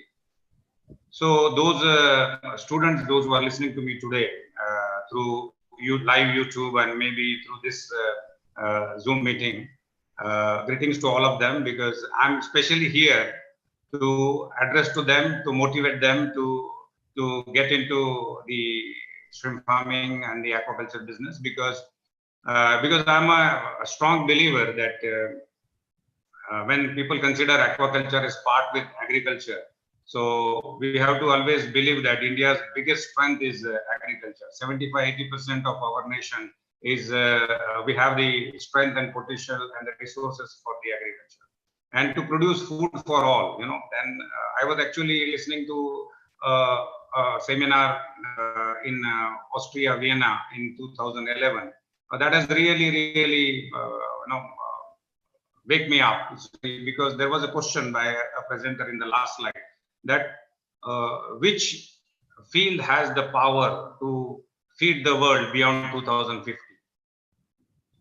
And then I raised my hand and I said, yeah, definitely aquaculture has that potential and power to produce food and profits for the 7 billion population of the world. Because on the face of the global change, climate change, when we know that the side effect, the evil effect of the global warming will be the melting of the glaciers and the extra water level will be rising. So I somehow feel blessed that God has given us an immense opportunity for the agriculture and especially the aquaculture students to produce food and profit from the ever increasing water bodies. So in this my presentation, I will be talking about what is shrimp farming, and how it has developed in our Gujarat, and what are the areas where entrepreneurship can be developed, and especially those who are doing graduate and postgraduates in the field of fishery science, how they can take this immense opportunity to earn the profits and produce food for the growing nations, growing world. So what is shrimp farming? Actually, if you see, shrimp farming is a part of aquaculture where the brackish water shrimps are grown in open and closed systems for food and profit. But if you see the history of shrimp farming in our India, since I know that it's almost a 4-decade-old thing that shrimp is grown in our country. Mostly it started with the traditional form where the intertidal water used to locked by the impoundments, and whatever the shrimp and fishes used to grow traditional way, people used to harvest. And then actually the scientific era of shrimp farming started in our country after the establishment of commercial hatcheries called by Empida, Tuspar, Canaspar. And that was the first way towards the scientific shrimp farming in our country. And after that, the main species was our Indian species, the Phineas monodon was the mainstay. And it has continued till 1995. Since it's a livestock, even rearing live animals, so we are also bound to have some pathogen and some disease. So that came the deadly disease in 1994-95 called the white spot. And white spot has completely halted the shrimp farming for many years. And during 95 to 2009, our shrimp farming main species was monodon, and the success was not more than 40-45%. And if I remember, the production not even crossed, average production not crossed even 65 to 70,000 tons per annum. To support the sector, because while the Pacific shrimp, Phineas panami, was gaining a very big importance in Asia. So there was a lot of hue and cry to introduce this species in our country to support the sectors and support the farmers, those who are facing the losses in monodon because of the quality of the seed and the repeated emergent diseases. So to support the sector in 2003, few farms and few companies were allowed to introduce Vanami with a proper cohabitation study. And once because it's an exotic species, after a proper study has been carried out, and it was officially given entry permission to the other farmers in 2009. Vanami has changed the fortune of the entire industry in India. When I am talking to you right now, India is the #1 in the world in production and in exports. So you can imagine what a single exotic species which has introduced for the betterment of shrimp farmers in the country has really worked for them, because right from 70,000 tons to now today we are producing 805,000 tons. And thanks to all the departments such as ICR, Empida, GCA, CA, NFDB, and all animal husbandry, they have done fantastic guidelines and formulated very stringent, transparent rules and regulation to operate Vanami in our country. And you can see within 4 or 5 years, the shrimp production has tripled, and it has really helped each and every shrimp farming sector. When we are talking about Gujarat, because this webinar is affiliated to Anand Agriculture University, so I'm talking about Gujarat because I Manoj Sharma, as a young graduate in 1994, stepped into Surat. I still remember that night, the Hope Bridge was just to touch the flood water, and the entire Surat was under the flood influence. And I was very young, just 19 and a half, and I didn't know what to really do, no Gujarati, nothing. So I came 11:30 in the night, and somehow managed to reach to the person who has invited me. And that's what I remember, that it was very difficult. Not a single pond was there in Surat. And then with a lot of hard work, why I'm saying this, because as a young graduate, those who are listening to me, those who have done BFSC or MFSC in aquaculture, they should know that's yes, shrimp farming and aquaculture is nothing. It's at par with agriculture, and it demands a lot of very hard work. Especially what I will tell you this to the students, those who are very good in academic, those who have a leadership quality and a great persuasion ability, plus also the physical ability to work very hard on the farm. This is a very, very difficult combination to have to get success into aquaculture. And one those who have can create fortune for themselves. So talking about Gujarat, Gujarat we started with only a few ponds in Dandi, 4 ponds, and that direct to monodon. And the monodon era was 1995 to 2009 in Gujarat. And then came Venami 2009 to presently I'm talking to you. Gujarat is one of the most well-developed and most successful shrimp producing area in our country, and we produce a very good quality, world famous shrimps, sizing from 35 to 40 gram, which is one of the largest, very big sizes, known for the big sizes. Our average productivity per hectare is also almost double than the nations. And because I will also say the shrimp farming is very recent, maybe last 20 years we've been doing in Gujarat. So we can say it is very young right now, and every year it's been developing. So that benefit of newness and the land and the productivity also supports a lot in Gujarat. Whereas Andhra Pradesh, the aquaculture is almost like fish farming is almost 100-year-old story. And when it comes to shrimp farming is almost 45, 50 years old story. So you can see a well-developed area in Olpad. Luckily, each and every pond of this, what you see, Google View has been designed and developed by our entire team of farmers called now Surat Aqua Farmers Association. Now all this small district association has merged into Gujarat Aquaculture Association. The Dr. Shakti Panigiri was introducing me. That I think it was my old CV, but presently I am the president of Gujarat Aqua Feed Dealer Association and also the vice president of Gujarat Aquaculture Association. Because those students who will be very interested about what is shrimp farming and how it has started in our India. So I will just give an evolution of culture practice, how shrimp farming has started. You can see the traditional, where only seed and water was impounded during the high tides. This era was like 80s on late 80s, we can say. Then came modified extensive after the establishment of Taspark on Aspark, where good quality seeds were introduced with some feed. Then came in the late 90s, the semi-intensive, where shrimp we used to produce more than 5 tons per hectare. And now when I'm talking to you, the most modern era where intensive farming or the high stocking modules have been practiced, where seed, feed, medicine, minerals, probiotics, health products, and there is a bare minimum water exchange we use, because you can see when in the 1995 when we had the first deadly disease called white spot. Before that, the maximum water quality was maintained only during 10 to 30% exchange per day. But since white spot was so rampant and it is only used to come through the incoming waters, see, the water filtration system, disinfection system has been well developed since then, and people have practiced more over the zero water exchange, which is also very safe for the environmental impact. So this is how the evolution of shrimp farming happened in our country. You can see the most successful cooperative shrimp model. This was the first of model. 2 hectare farmers, they joined to make this very 3 kilometer long, very big farm called Dandi Fish Farmers Cooperative, and it was completely designed and developed by me in 1997-98. You can see a very perfect design of a very practical and feasible shrimp farm operation, where you can see the creek and you can see the settlement, then you can see the reservoirs, 2 reservoirs, then you can see the feeder canal, and then you can see the entire culture ponds.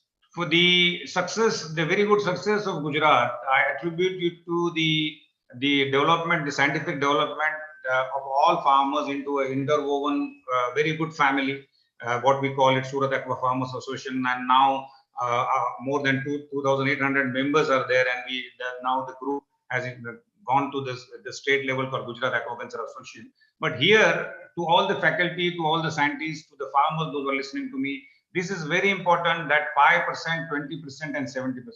Most of the people, if you see, they get a chance to develop shrimp or fish farm, they try to maximize, utilize the entire plot and only for the culture, leaving them open to the pathogens. So 5% settlement, 20% treatment and reservoirs, and only 75% culture. This has really helped Gujarat get the maximum success and success ratio, maybe 90-95% and above. Then let's go into what are the basics of shrimp farming for the young student, those who doesn't know what is shrimp farming, because you see this is the proper size of the pond where 0.5 to 0.75 is been used. You can see, since it is aquaculture, we need more than 10 to 15 HP of a pump for a 1 hectare average. You can see a very good quality seeds. These are the babies which we introduce into the first pond, like first step of introducing into the shrimp farming, the first step towards the culture. You can see in scientific semi-intensive, when you increase the biomass, or when you increase the carrying capacity of the pond, you also require the dissolved oxygen content to support the growing shrimp into the pond. So generally we maintain 1 HP for 300 to 500 kg biomass, and also depends upon the different salinities. Higher the salinities, again you have to increase the aeration efficiency, because solubility of oxygen will be very less in the higher salinities. But when you have optimum salinities from 10 to 15, even you can produce 500 kilo per hectare per HP. You can see a very best quality shrimp has been produced at my farm. You can see this is one of the world-class export quality which has been grown in our Gujarat. You can see on my hand the massive, with a very big size of vanami. But let me tell to those scientific and the faculty people, those who are listening to me, that shrimp, especially vanami, which was introduced in our country in 2003, nobody, even those the broodstock management or the people who used to develop this broodstock, has hardly believed that this cannot grow more than 20-25 grams.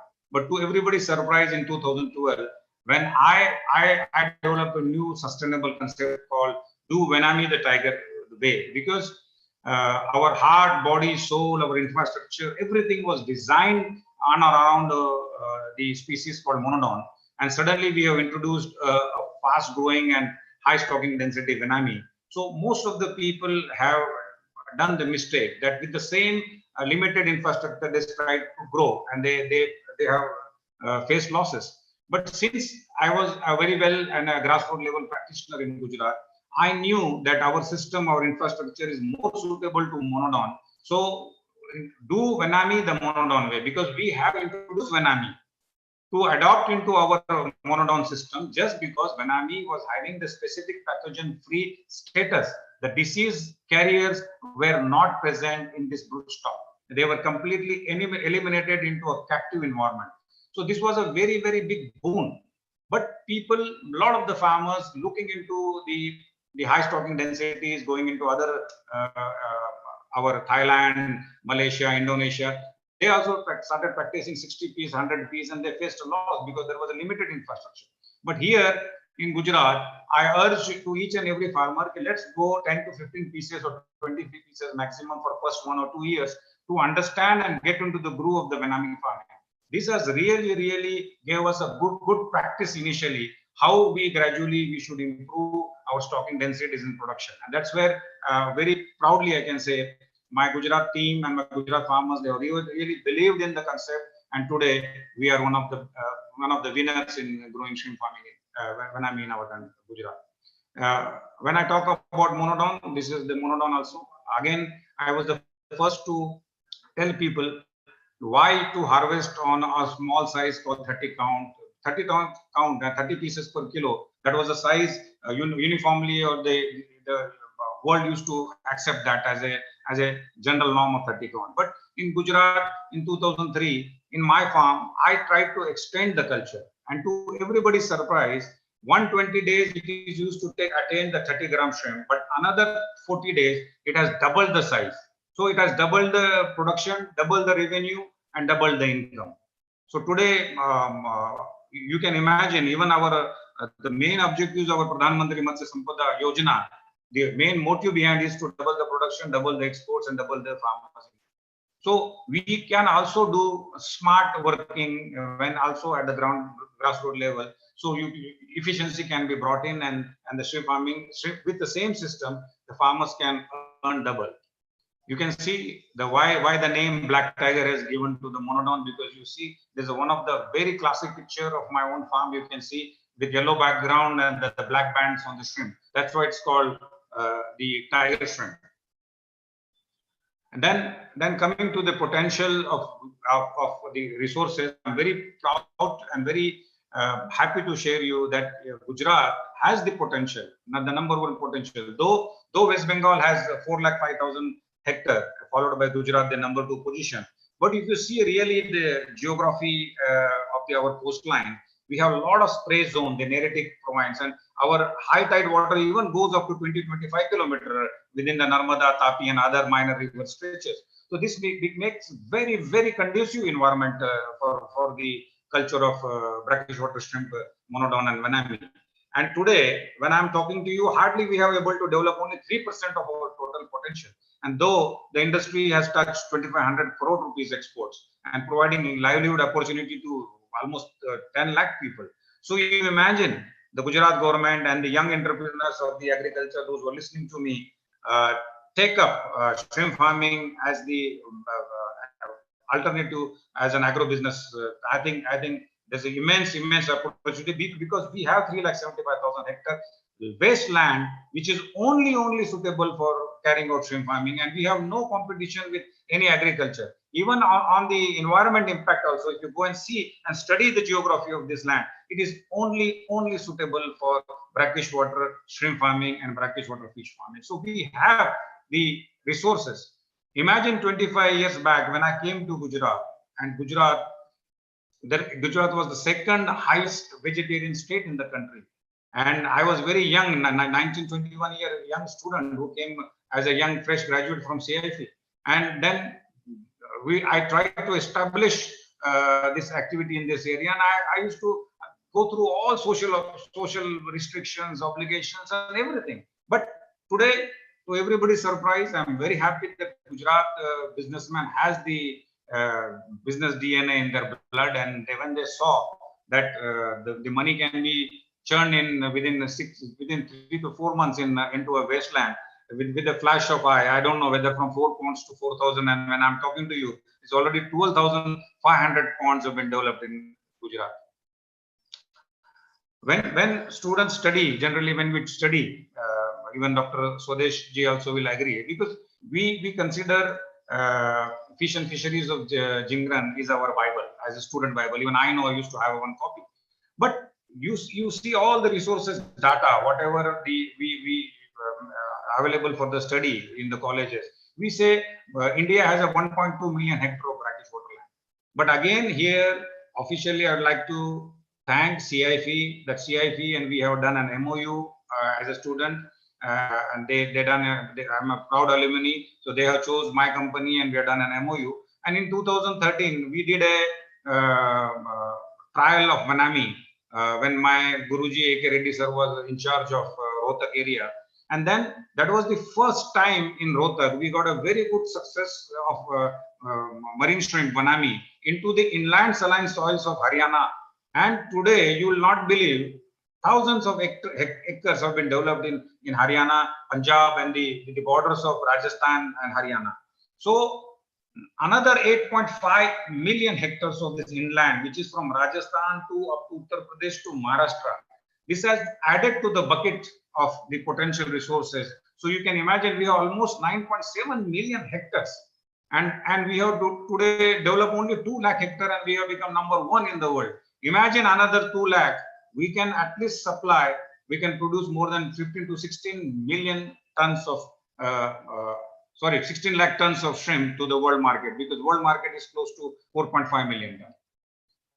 So when we talk about entrepreneurship and marketing and the opportunities, you can also see to the young graduates, there are more than 500 hatcheries, there are more than 32 feed companies, there are more than 620 EU approved processing plants, and we have 200 plus aqua labs, pharma labs, veterinary companies, those who are selling the health products for the shrimp farming and aquaculture. We have 300 plus, and also the registered exporters more than 1,500.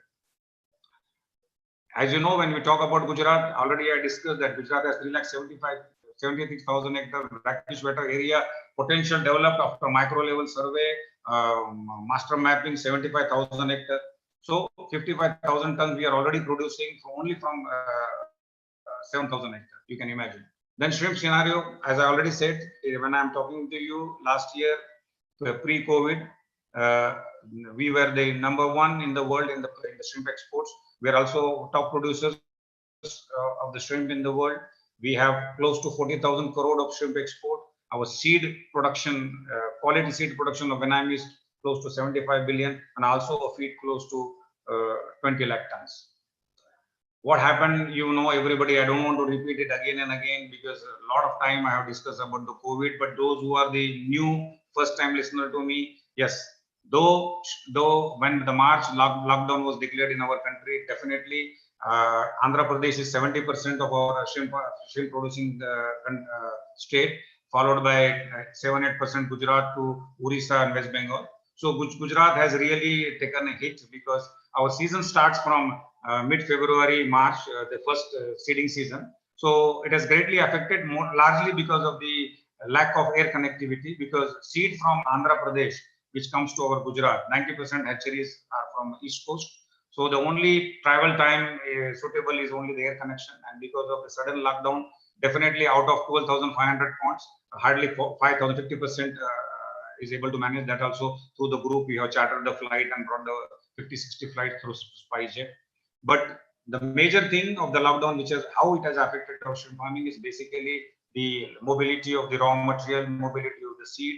Second, the social obligations, because it is a rural area. A lot of villages and the sarpanch, they have requested us not to travel, not to bring in the laborers from the others. So it was also you can say social obligation and the labor availability, movement of the labor, raw material has really affected. But majorly Gujarat, the shrimp farming has affected largely because of the lack of seed supply to our state. And then when we talk about the Gujarat development, I talk from SAFA to Gujarat Aquaculture Association. This is one of the most successful association maybe in the world. Those who are doing shrimp farming on a cooperative base with more than 2,800 farming members. And then here, I want to discuss more about the highlight of shrimp farming development. Like, you know, there are 3 major highlights. Westland is converted to the best productive land. Those coastal area, we have such a vast coastline, 1,600 kilometer, and entire coastal area, the neritic zone, the spray zone, we have such a large slope area. Even that's why our sea is very turbid on the west coast of India, because a lot of tide goes from 1 kilometer to 25 kilometer spray zone, making the entire area with salt affected. So this westland is converted into best productive land. Immense infrastructure development of the rural areas, light from the light, electricity, road, and everything. It's a highly labor intensive. If you compare agriculture, for 1 hectare agriculture, we need hardly 180 to 200 man days, if I remember correctly. But in shrimp farming, you can create more than 700, 750 plus man days in a year, and you are producing food for the world through aquaculture, and it's a great foreign earner. So today, that's what in the independent India, I'm very proud to tell you, and thanks to our Indian government, especially to our Honorable Prime Minister Pradhan Mantri Narendra Modi ji, because the Pradhan Mantri Matsya Sampada Yojana, I think it is the largest, 20,050 crore. One of the biggest stimulus has been given to develop this sector. I think really this is, I think in 70 years, this is one of the very biggest chance to develop shrimp farming or the aquaculture in our country. And this slide I'll dedicate it to young students, because Dr. Aris Pundir sir specially told me what are the chances for the young students to get into this business, to job opportunity, also the entrepreneurship. You can see every year, the maximum every 2 years, we need more than 19,730 students, young graduate from aquaculture to be adjusted into system, because every year we are growing. Maybe in 2013, 14, 15, just because lack of highly skilled and technical people, this industry has suffered a lot. So right from shrimp farming to the export, all segments, feed company, processing, aqualab, more than 20,000 graduates can be absorbed on a yearly basis. And this is also Gujarat. We can see when we develop 10,000 hectares, we already given direct employment to 10 lakh people. If 2-3 people also depend upon them for livelihood in a family, we have given more than 7 to 10 lakh opportunity for the livelihood to these people. And only remember, again, I'm repeating, It's only 2.6% development of our potential area. Imagine if Gujarat develops only 10%, we can provide lakhs and lakhs of people the livelihood. This slide shows what is the requirement of a total permanent employees into when we develop 1 hectare. When we develop 1 hectare, we give direct employment to 10 people. Right from you, I have given the split. You can later refer. And then if 3 or 4 people depend upon that particular earner in the family, we are almost providing 40 people a livelihood by developing 1 hectare of salt-affected brackish water wasteland. And this is for the students, those who wants to get into shrimp farming. I have given a small slide of what is the financial outlay to develop a brackish water shrimp farming 5 hectare. So unit is 5 hectare, total water spread area can be 4 hectare. Size of the pond is 0.7. You can if you take the 2 crops, you can produce easily 40 ton with a capex to develop 1 hectare is 50 lakh, and then to do the operational cost is 1.12 crore. But total project cost together will be 1.62 crore. And if you earn only 80 to 100 rupees a net profit per kilo, you can easily make 40 lakh rupees per year as a net profit. And when Dr. R.S. Puri sir told me how we can really talk about the good side of the shrimp farming and how these students can motivate. Yeah, even before getting into the stories of 2-3 successful people, I myself present to all the young students. I came out of CIF only with my 500 rupees scholarship or stipend I used to get from CIF.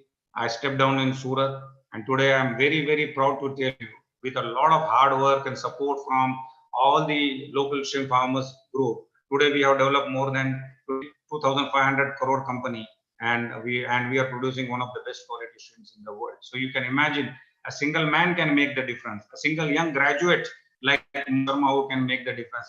Imagine our agriculture universities, our college of fisheries, another CIF, if we can produce only 10-20 such hardworking people, you imagine the fate of the industry in this country, where we can go. See, today, those students who are listening to me, I'm not a superhero or a superman. I'm also a common student like you who came and struggled and established myself. So when I can do it, I strongly believe each and everyone who is listening to me can become a successful entrepreneur like me. So let me first share you a story of a very, very young boy. His name is Jignesh Contractor, and I have also given the phone number. Those students who wants to call him and understand his success story, you are most welcome to contact him. I have taken a special permission from these boys, so you can interact with them and go through their successful journey. He used to sell a small product called Cyclope Ease, which was nothing but a dried preserved cyclope, which was used to nurture the young introduced seeds. So he used to sell it on a motorcycle and used to sell only 500,000 rupees, 2,000 rupees per day. And today, I like in the next slide you will see this young boy within 15 years. Today he is the proud owner of first made in Gujarat Ziegler feed. Ziegler is a top American brand. Today he has established a 100 crore feed plant. This boy, nothing from a scratch, and today his turnover is more than 250 crore rupees. He is the first person to establish a broodstock multiplication center near Jambusar, which will provide the SPF quality monodon, which is the natural habitat of our India. So you can imagine the boy 15 years earlier used to sell a health product called Cyclops, only 500 to 2,000 rupees a kilo, and hardly used to make 200, 300 rupees a margin.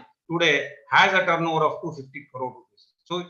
So imagine if a non-graduate, he's basically an engineer, but he's not a professional in aquaculture. But see the kind of dedication this boy had from nothing, not even from 2,500 rupees investment. Today he has a 250 crore turnover. And I like to share the second success story. His name is Rahul Sunil Bhagwagar. Now he's driving a 1.5 crore rupees Porsche car. To everybody's surprise, and I want to also bring it to each and every student notice, this is a very, very fascinating story of this young boy. 16 years back, he was a harvesting labor at one of the, he used to go from village to pond and harvest the shrimp. He used to get hardly 100 rupees a day. Again, I'm repeating, he was just a simple village level worker or a laborer who used to go and harvest the shrimp at a shrimp farms. But today, he has a 150 crore turnover. He produces 1,000 ton of shrimp on his own farm. And this is not his first car. He has almost 8 to 10 imported cars to his garage. And you can imagine the incredible success story of this man. And his number also I'm sharing to you. His name is Rahul Bhagavagar. Those who are still wants to connect with them, they are free to connect. And then when we talk about marketing, when we talk about skill, I will share you another successful story of this young man from Gorakhpur, Uttar Pradesh. I remember him because I was 23, 24 when I used to go to struggle to sell the local whatever I used to produce. This boy, I've seen him 15-year-old, his name was Shansha Khan. And today, he used to, you'll imagine what I'm doing. When I used to carry some freshwater prawns from Tapi River, 3 kilo, 4 kilo, grown into my polyculture pond with IMC, I used to carry 3-4 kilo. Shansha and his elder brother, Mr. Bashir Khan, they used to buy 2-3-4 kilo from me, some local harvest from the river Tapi. They used to put 30-40 kilo in a tea bag layered with ice and used to supply to the Mumbai market, especially to the Crawford market. But today I'm very, very proud. See, is Bashir and Washi Fish Company. Can you imagine today, those boys used to hardly collect 20-30 kilo of river shrimp, river prawns, freshwater prawn, Rosenbergi, pack into a second-hand tea carton and layered with ice supply used to Mumbai. Today, their turnover is 500 crore rupees. Again, I am repeating, today, just because of their highly dedication and entrepreneur skill, today they are purchasing the entire half of the shrimp what Gujarat produced, and their turnover is 500 crore. These are the major 3 stories I want to tell you. But what are the second line benefit of shrimp farming development? Once you develop a 1 hectare shrimp farming, how it is develop the rural area in the developing. So today when I'm talking, I'm going to share some few stories very quickly because I think I'm watching the time, hardly I have 10-15 minute time. So you can see, once you develop 1 hectare shrimp farm, you require 15 HP pump. So when I'm talking to Olpad area where I have developed this area. So imagine we have more than 4,000 pond in Olpad. So 4,000 pond having 4,000 pumps. So somebody has to repair and maintain this. So with the phone number I'm giving this Shailesh Bhai Panchal, I'm engineering. His entire family is into this job only, and he has a complete, well furnished, well equipped garage to cater to the services of our entire diesel pumps. Even imagine a small saw shop, the wooden shop. Generally, in Gujarat we call it bensa. So today you can see the filter gates. This kind of a gate requires every 3 months to change, to filter the water. So these people are now there are at least 5-10 this wooden merchant, those who are especially selling the woods, the poles which are required into the shrimp pond, and they are making their livelihood because of that. Even a very, very fascinating story of this young man called Shravan Bhai, because in Gujarat today, when I'm talking to you, we have 12,500 ponds. So every time, every crop, somebody has to come renovate the soil with a plow, level it and everything. So these are 6,000 plus tractor owners, which are from Rajasthan, from this Pali area, those who come specially and work in Gujarat. So imagine the shrimp farming development has been done in Gujarat, but the village, the Pali district has been flourished and developed because of the tractors. They get such an important employment opportunity. Then the second phase, imagine when Gujarat produces 55,000 ton shrimp with FCR 1.5, we also require the movement of 1 lakh tons of feed. So these young boys, especially coming from other states, working very hard in Gujarat, so they find their own livelihood opportunity. This man has 2 to 3 now small Mahindra this kind of carrier. So they carry 1 ton, 2 ton feed to local farms to farm and making a very great livelihood. Even I want to share a small story of Mr. Viraf Patel Babaji. He was having a very small Sikh unit who produces ice in Olpad in 1994 when I met him. And his job was only to produce some 10-20 slabs or 100 slabs in a day, only catering to the summer months like May, June, March, April, May. Then no work for him. But especially when shrimp farming started in Olpad, and then our harvest starts from July. So entire monsoon and winter we require ice.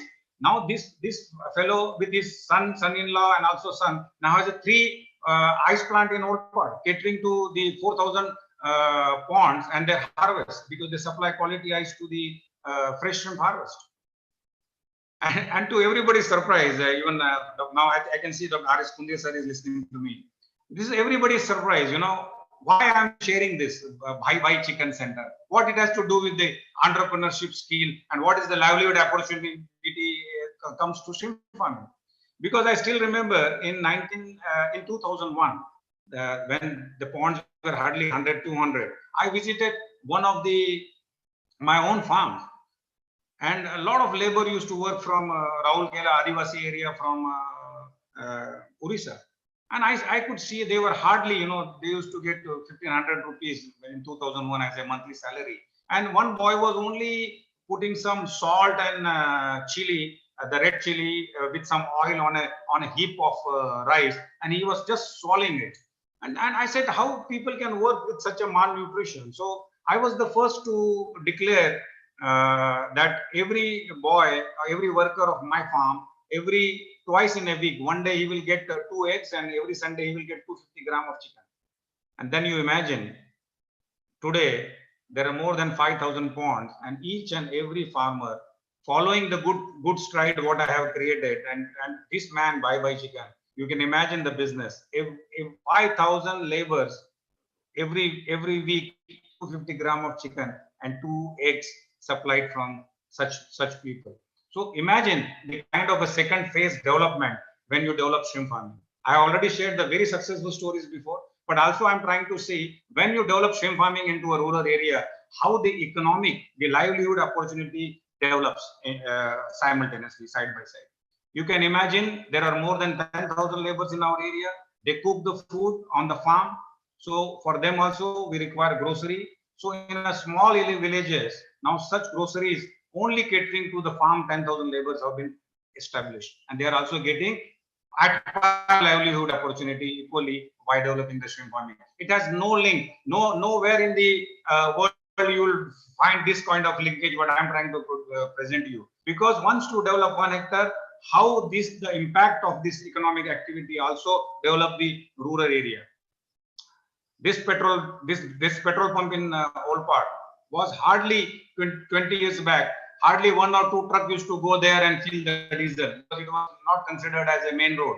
But today, 1 pond requires 1 lakh rupees of diesel for operating 120 days. Imagine Olpad has 4,000 ponds. Gujarat has 12,500 ponds. This man has a turnover of 200 crore rupees diesel he sells only from 1 outlet. So imagine the kind of the economic security such businesses has got. This is a very picture of Mr. Gelabhai Patel. I saw this man in 1998 or 2000. He used to work in Dandi salt pan. His entire soul used to get you know, like decayed, one kind of thing, because the blood used to come out by working in salt. So I approached this man because saw his dedication and hard work. He was digging some small circuits in the salt pans of Dandi. So I requested him, can he come and help me to make an outlet, which was the first of its design siphon outlet to harvest the shrimp. Because earlier people used to net the shrimp, and I was the first in here to develop a siphon gate. So this man today, right from one, you know, he was having his brother and his wife, 5 people today have become a group of 600-700 people, those who work only to make this kind of cement structure, which will work as a sluice gate to harvest the shrimp very effectively. Imagine today he has become Mukaddam, he is in charge of 500 workforce, very workforce who can within 24 hours complete in one structure. And today this man has, if I'm not wrong, physically each and every 12,000 ponds in Gujarat, out of that in our area 5,000 ponds, this man maintains this kind of sluice gate and construction, the kind of opportunity these people have got through the shrimp farming. Many such stories, successful stories, those who supply pipes, those who again mechanics. And here, because we every year we receive more than 350 crore seed. So one truck can carry maximum 10 lakh seed. So imagine 3,000 numbers of trucks are required to move the seeds from airports to Mumbai airport to Surat. So this young man, Nilesh Patel, he has now today 7 temples. All his family, each and everybody is working in the distribution network of the seed. So very, very big things have been come to for the livelihood opportunity because of shrimp farming. And here also I'll tell you a very good story of this young man. He was actually belongs to a village called Saras, and he was little, kind of a strong attitude. So he never used to allow shrimp farmers to pass through his small land. And every time he used to ask money and all. So I went there, he respected me. I told him, boss, how long you are going to ask this 50 rupees, 100 rupees to each and every farmer blocking the road? So why don't you supply the fresh water, because you have a very good freshwater source in your own land. So in the bore, now he had a tanker. His job is to only supply the drinking water, those who are working, the labor force, those who work on the pond, because you don't get drinking water in the brackish water sea area. So such now he has more than 6-7 tempos, and every trip he makes 300 rupees. 3,000 liter at 300 rupees, that is his job. So today he has a double-story building in last 7 years only by supplying drinking water to the working force on the farms. So like that, laborers, see, every one pond, when you harvest 5 ton shrimp, you require 20 to 25 people, such people, those who work very hard in the sluice gate system and work. So imagine 4,000 pond into 25,000 into 25 people. 4 twos are 8 lakhs and lakhs of people. I used to give them only 50 rupees per day. But today, the kind of efficiency, the skill they have developed, for everybody's surprise, now one person gets 500 rupees a day and they come only work for 3 hours. 3 hours, the team comes, they harvest the complete shrimp from your pond, nicely clean them, layer into ices and directly put into truck to the export house. So imagine the kind of workforce, the skill level has been developed in the rural areas of shrimp farming in Gujarat. Many such tea stalls, even you can, say, because 10,000 labor today, even with 50 rupees in recharge, all these 10,000 people, laborers have the small mobiles. So every month, even the tea stall people are making huge money because of by selling the SIM card or recharging or giving them snacks and so many things. Already I told you the incredible story of Mr. Shansha. Then he's one of the shop. When in Gujarat, in 1997, when I first harvested shrimp and supplied to the export, the next day I could find 10-12 kilo in the hand picking of that pond. But Gujarat was such a second largest vegetarian state, and nobody was fond of eating non-vegetarian especially, and nobody knew what is shrimp and monodon. So I used to go to this Bashir shop and sell him at 200 rupees, 300 rupees kilo. And this is how, when our earlier speaker, Dr. Sodeshji said, not even exports, we also need to develop equally the domestic market to support our primary producer. So here you can see the Bashir and Washi. And to your everybody's surprise, the local shrimp sale of this shop is 5 ton per day. 5 ton per day. And he's an honest income taxpayer, so I'm not worried. He makes almost 2 to 3 lakh rupees per day income only by selling our shrimp in the domestic Surat market. Imagine the power of domestic market. And India, when I talk about India shrimp marketing module, our 90% shrimp is dependent upon export and 10% is only domestic market. So when this COVID came, you should know those who are shrimp farmers and producers. Our 75% of the shrimp is sold in USA, 45% and 30% in China. So when this lockdown came to our country, and you should know the origin of this disease is from China and the fall is on America. So both of this market has become a very, very big insecure for our shrimp producers. So I urge, I demand, I appeal to each and every people, those who are listening to me, for 8 lakh ton shrimp production in our country, the best alternative will be to develop a domestic market of shrimp and fishes in our country. Because I strongly want to say that one slogan, Sunday ho ya Monday, Rose Khai Ande, each and every seminar I'm repeating this slogan. That one single slogan has changed the fortune of poultry industry in our country. Lakhs and lakhs of primary producers have benefited. Imagine one slogan, Sunday ho ya Monday, Rose Khai Ande, has changed the fortune. So today it is the time that Pradhan Mantri Matsya Sampada Yojana with an outlay of 20,050 crore. I appeal हाथ जोड़ के to the government, to the NFDP, to the MPDA, to all the machineries, that now it is the time to support the shrimp farming and the fishery sector. We need some slogan to develop the domestic market in our country. Imagine we have 136 crore population, 50% of them are non-vegetarian. If they eat only 1 kilo per year, so 8 lakh tons of shrimp can be consumed in our own country, giving a primary minimum market support price to the primary producers of the country, and the change. Because today, when we talk about health benefit compared to chicken, mutton, on red meat, I think shrimp and fishes are on the top, because they have all the fat soluble ADEK and the water soluble BC vitamins.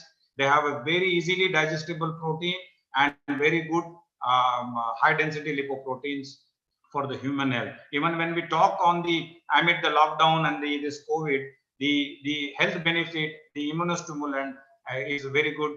Immunity is very good when you eat fish and shrimps. So how we can add value, how we can add marketing? By following success stories. Definitely anybody can come to Gujarat. I request from this forum to Dr. R.S. Pundir sir. Sir, whenever you want to bring your students, I welcome you, sir, and I will open all the gates to the top shrimp farms. You can come, visit, stay with us, and then that's where we can inculcate the real success of shrimp farming to the young graduates of agriculture universities. We can also become efficient in cost of production. We can increase the profit by doubling the production. Farming with carrying capacity of the pond has to be understood. Producing to the demand to the market. Certification of best aquaculture practices, GMP and ASC certification by promoting your farm shrimp in the domestic market. I think India is the #1 shrimp producer in the world, and amid this COVID scenario, it is a very alarming situation that we have not even 1 to 5% domestic market to support this sector. Even again, I'm repeating, Pradhan Mantri Matsya Sampada Yojana has come as a blessing. So part of that fund has to be dedicated to promote the seafood consumption, the fish and shrimp consumption in our country. I did a small venture from my side, because today, whatever I am, a 100 crore company, I'm thankful to the shrimp farming sector.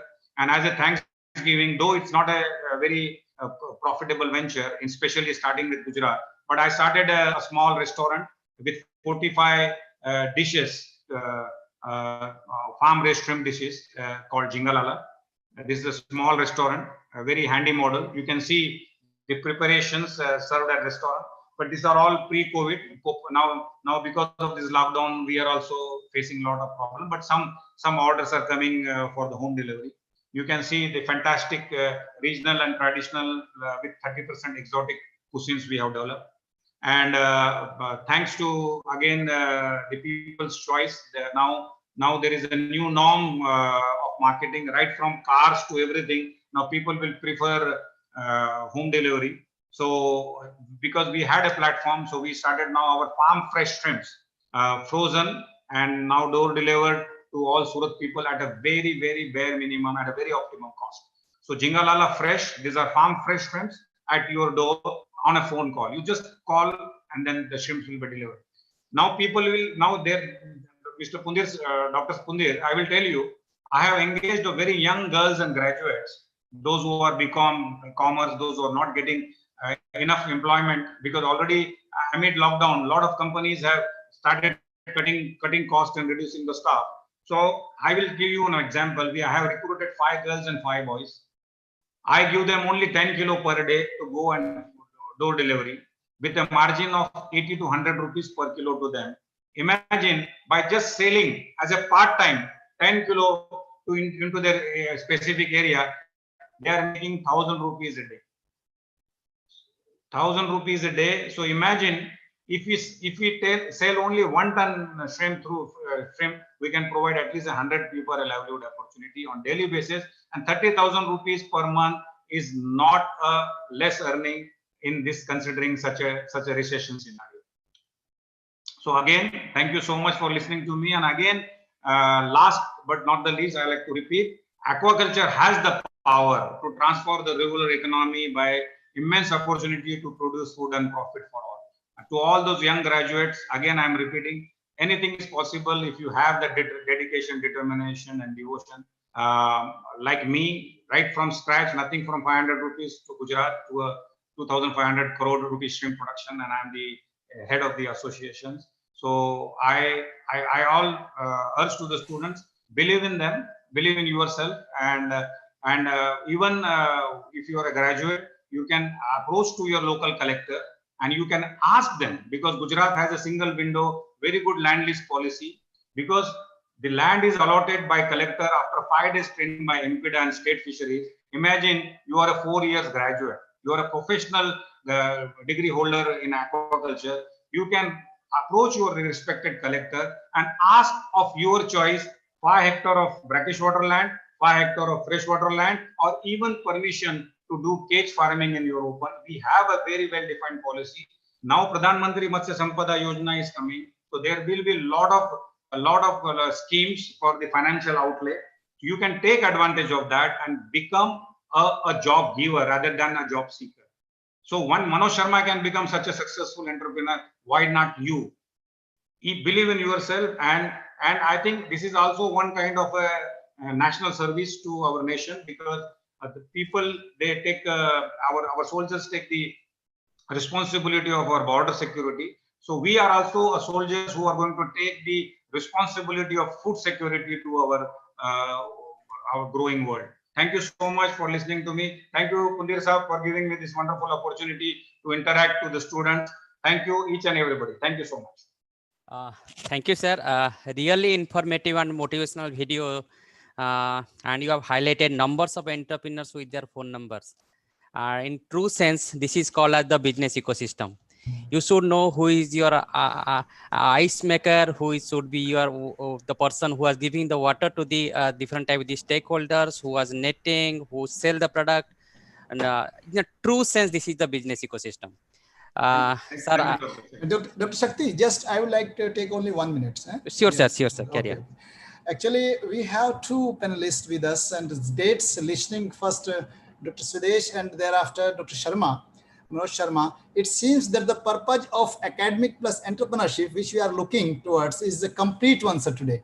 And actually, there may be many questions, but Sharma Sahab, towards you, we are planning, maybe right now, but maybe after maybe 3-4 months, we have a batch of very good MBA students and other students. We are very much interested in this fisheries marketing, and particularly in entrepreneurship. We were trying to have a person like you, but earlier we could not, but we would come, definitely we will visit your farm, your this enterprise, and we will see, we'll discuss. And we would like to have maybe some sort of association in some entrepreneurship kind of, maybe the project also. But as far as Dr. Suresh, you are concerned, your presentation was very, very much analytical. I was thinking, when we see this presentation, I think we get many things as far as the higher education is concerned.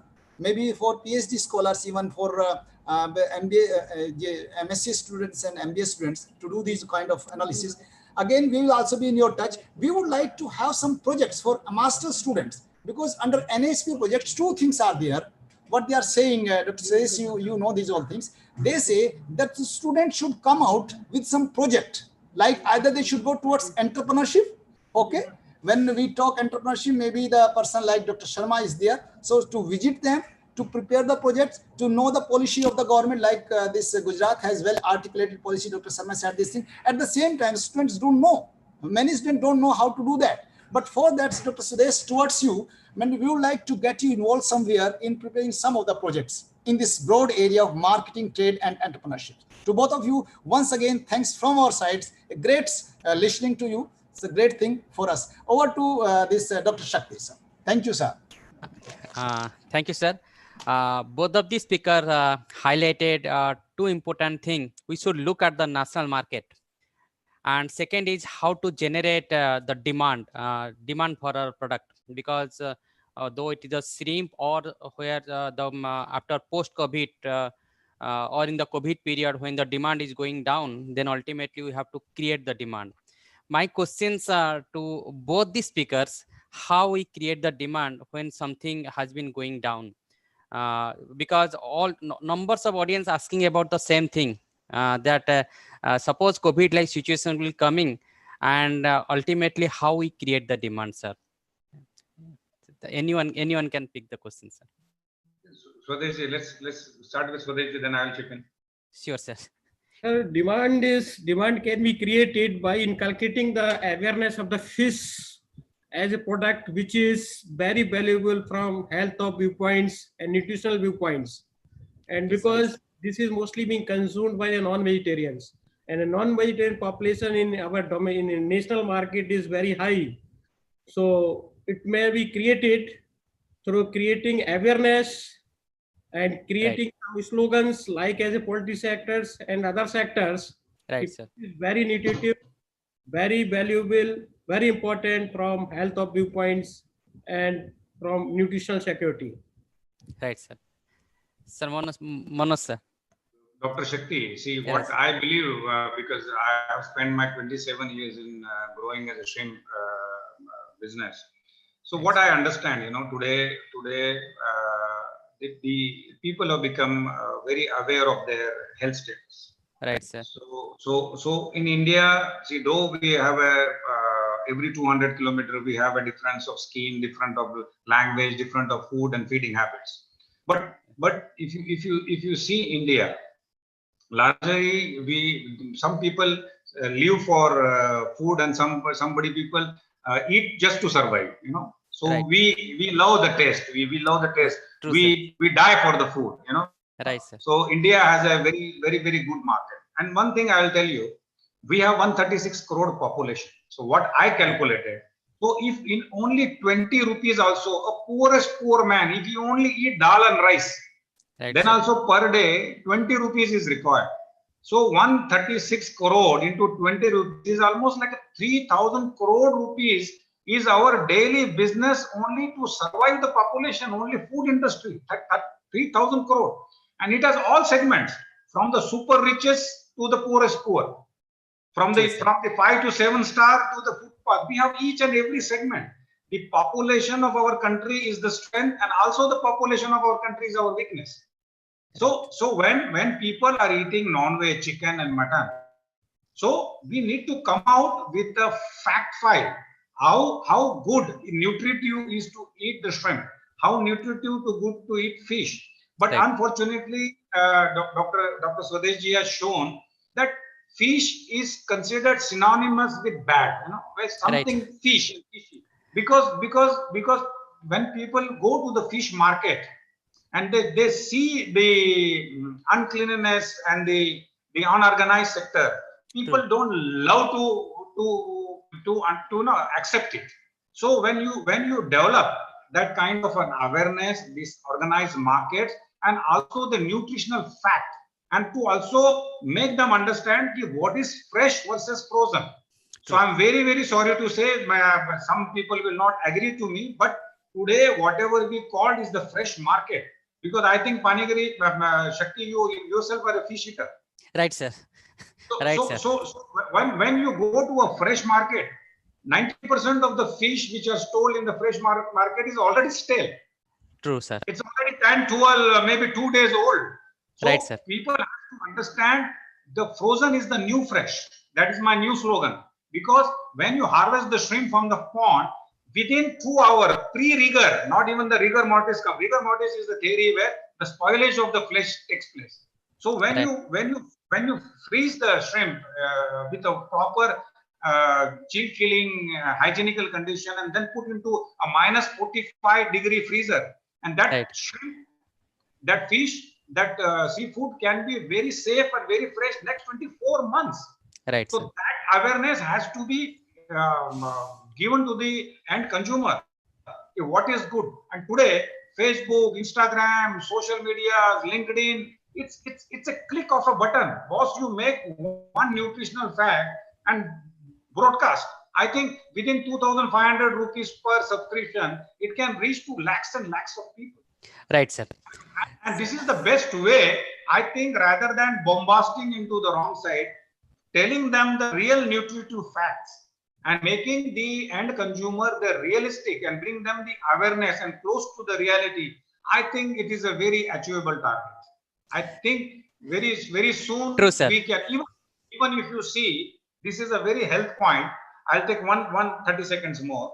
Today, whichever country, right from Seychelles to Hong Kong to China to Japan, those who consume more than 20 kilo per capita per year seafood consumption, their average health and life expectancy is better than others.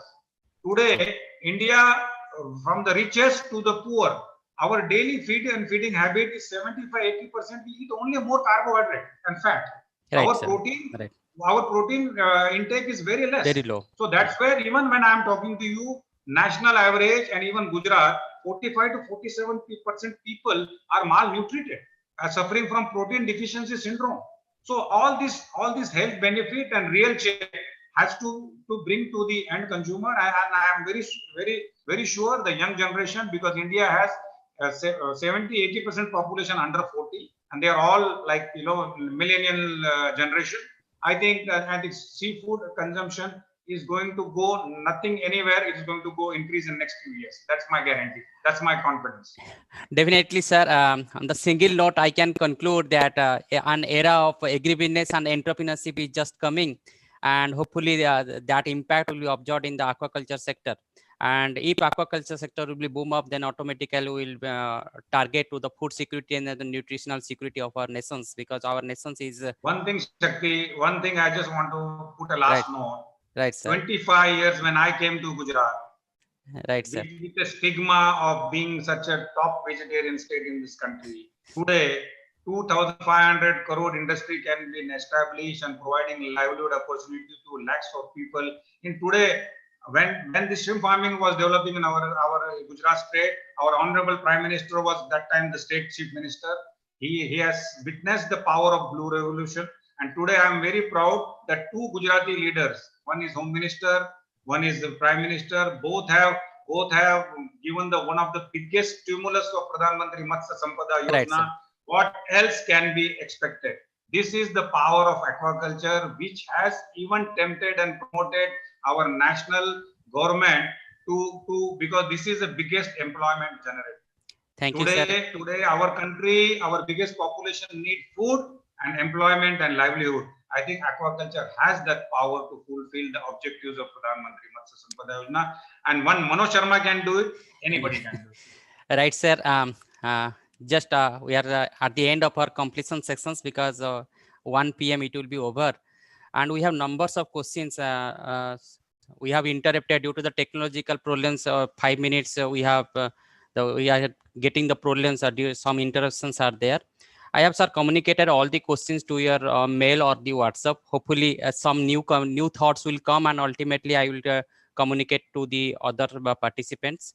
Thank you all, sir. Both of you, sir, you have with us, and hopefully in the near future as well, we will connect with you for better grow in these sectors, and definitely it will be motivate to me as well, that how I will do better in the fishery sectors or the shrimp or the aquaculture sectors. Thank you all. Thank you, Dr. Ponigiri, Dr. Vinay. I'm seeing Dr. Vinay Kumar also. Thank you, each and everybody. Soneji, thank you. Thank you, sir. Thank you, sir. Have a good day. Thank you, sir.